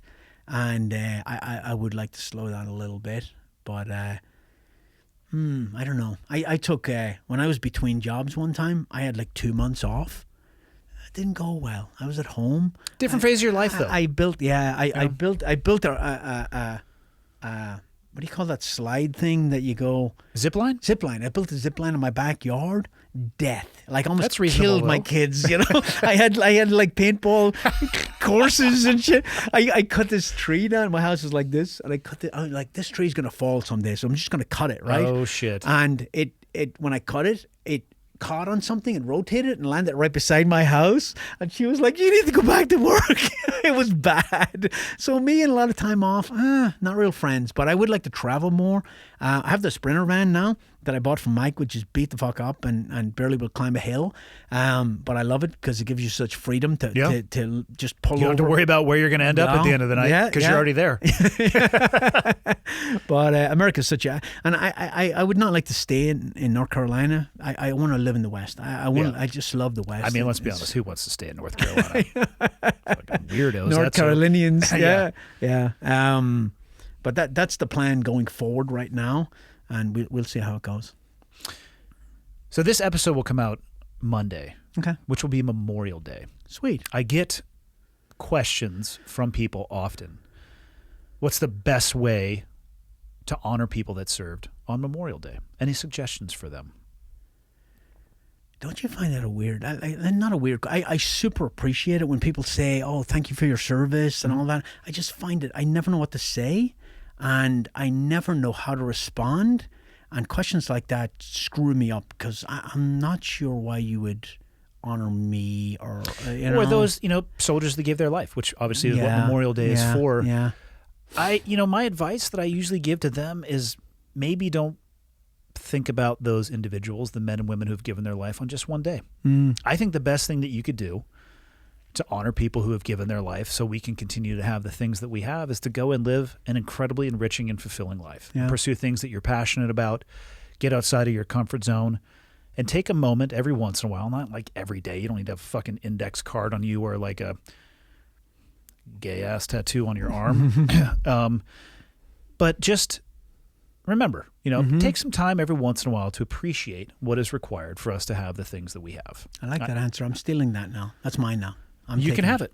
You can have it. Because Memorial Day, I mean, to some people, I'm not going to say a lot, but to some people, it's about getting a 10% off at Home Depot on their fucking washer and dryer. Yeah. And I'm not going to, I don't say that with any level of judgment, but I think it could be more than that. Yeah. Tula used to take the boys when they're in Boy Scouts and go to the Fort Bragg graveyard and put American flags on all the graves and stuff like that every Memorial Day. That was kind of cool. Well, I don't know about you, but for me, it's impossible for me not to think about my friends every single day. So every day for me is Memorial Day to a degree, and which is why when I get that question from people, I try very, very hard to view the question from their eyes and not through my experience, because we are the anomaly when it comes to this. Very small percentage of the U.S. population has served or will ever serve, and that's why I try to redirect the conversation. Like, it's great that you're asking about this because I'm glad that you are remembering, and maybe just let's expand the horizon. Think about it every once in a while as opposed to just one day. You have much more interaction with the civilian population that have never served or never talked. You could too. Stop hiding on your property. But how do they? Are they like? Obviously, when they get to know you, they're comfortable around you. But initially, are they like, oh, weird? Oh, Navy nobody knows guy, who the fuck I am. I'm just Andy, man. Yeah, I don't know about you, but the one of the things I'm least interested in talking about is my old job. Yeah. Because that's all it was. Yeah. And I'm sure you know people just like I do, where it becomes less of a job and it becomes more of what defined them. And I want to go and look at doing other things. I have other business goals in mind. I mean, fuck, it's just not that big of a deal to me. Yeah, me neither. And telling the story is like, I'll tell it if I'm asked, but I'd rather move on. I don't like living in the past, but I just wondered how they interact with you when they know your background or if they know about you. You know what I mean? It's never really weird. Some people, a lot of people. Most people do want to, say thank you for your service, which I don't have a problem with that. Somebody the other day was asking me a question about it, and they said, well, it seems like you're irritated when people say that. And I had to correct that person because I'm not irritated when people say they say thank you for your service. What I'm irritated by are veterans who demand people to say that or they expect it. I hate that too. That fucking drives me nuts. I hate that. Because my answer to them is, you're incredibly welcome. It was some of the best times of my life, and I feel incredibly fortunate that I was able to serve. I'm very appreciative of them saying thank you, but the reality is I got to live the life that I wanted to live, and I got to do things that I wanted to do, a part of a very small community of people that get to wear the flag as a uniform that was issued as opposed to rented or bought. Yeah. That's where it lands for me. I cannot thank you guys enough for coming up here, for bringing your wife, for bringing your dog. Where can people find you? Obviously at the Fieldcraft Survival East, which is what it's going to be called. Probably. Obviously. So I had no social media at all until I started working for Mike, and I was like, Mike, can I work for you and be anonymous? He's like, no. And it wasn't that I thought I was a ninja or anything. I was just private. But Andy, I posted a few things and my world didn't come crashing down. Yeah, it's going to be okay. It's not that bad. It's a brave new battlefield. Look at it that way. Just asymmetric warfare in the digital space. Yeah. So I'm on Fieldcraft Survival periodically, and Kevin.p.Owens on Instagram, and the P does not stand for petty. Penis, obviously. And that's all I'm on, I think, Instagram. And yeah, Fieldcraft Survival YouTube every now and again when Mike lets me, and I teach some classes for Fieldcraft, but I'm much more in the management side now. Yeah. And I'm about to move back to the other side of the country and stand that up. So once that's up and running, come on out and say hello and do some training with us. I'm excited for you, man. I It's gonna think be nice. I think you're really going to enjoy the next phase of your life. I'm excited to see where it goes for you. I am too. It's Cool. gonna be badass. Well, thank you for making the drive, man. Appreciate it. The west bank of the river. That's A firm, west bank. It gives me Hill. Hill, give it to me in the grove. Okay, one's in from the north. I've got the west bank of the river. Two's going to give it to you in the grove. Roger, give me that gun run. Right along that bag, baby. Ladies and gentlemen, thank you. Thanks for taking the time to tune in, whether you're listening on an audio-only platform or you're watching on YouTube. I appreciate that you take the time every week to tune in. People ask me a lot, what can they do to help me spread the word? And the answer is actually embedded in the question. The biggest thing you guys can do to help me, if you enjoy the podcast and you think it would be helpful to others, is subscribe and share it with other people. And if you have the time, go on to Apple Podcasts and leave me a rating and a review. If you think the podcast sucks, tell me it sucks and leave a 0-star review or the lowest stars possible. If you have a question, comment, or suggestion, you can go to clearedhotpodcast.com. And there is a contact me button right there, which will land in my inbox. And the last thing, if people are interested in helping out, what you can do is fly the old flag. And by that, I don't mean an actual flag, because I don't have any of those. I'm talking about t-shirts or sweatshirts or hats, whatever it may be. Again, clearedhotpodcast.com. Click on the shop tab, and hopefully something in there looks like it would be an item you would like to wear around town. And then you can tell people what it is when they ask you. But that is it. The biggest thing I can say is thank you. I truly appreciate it. And until next time, see you.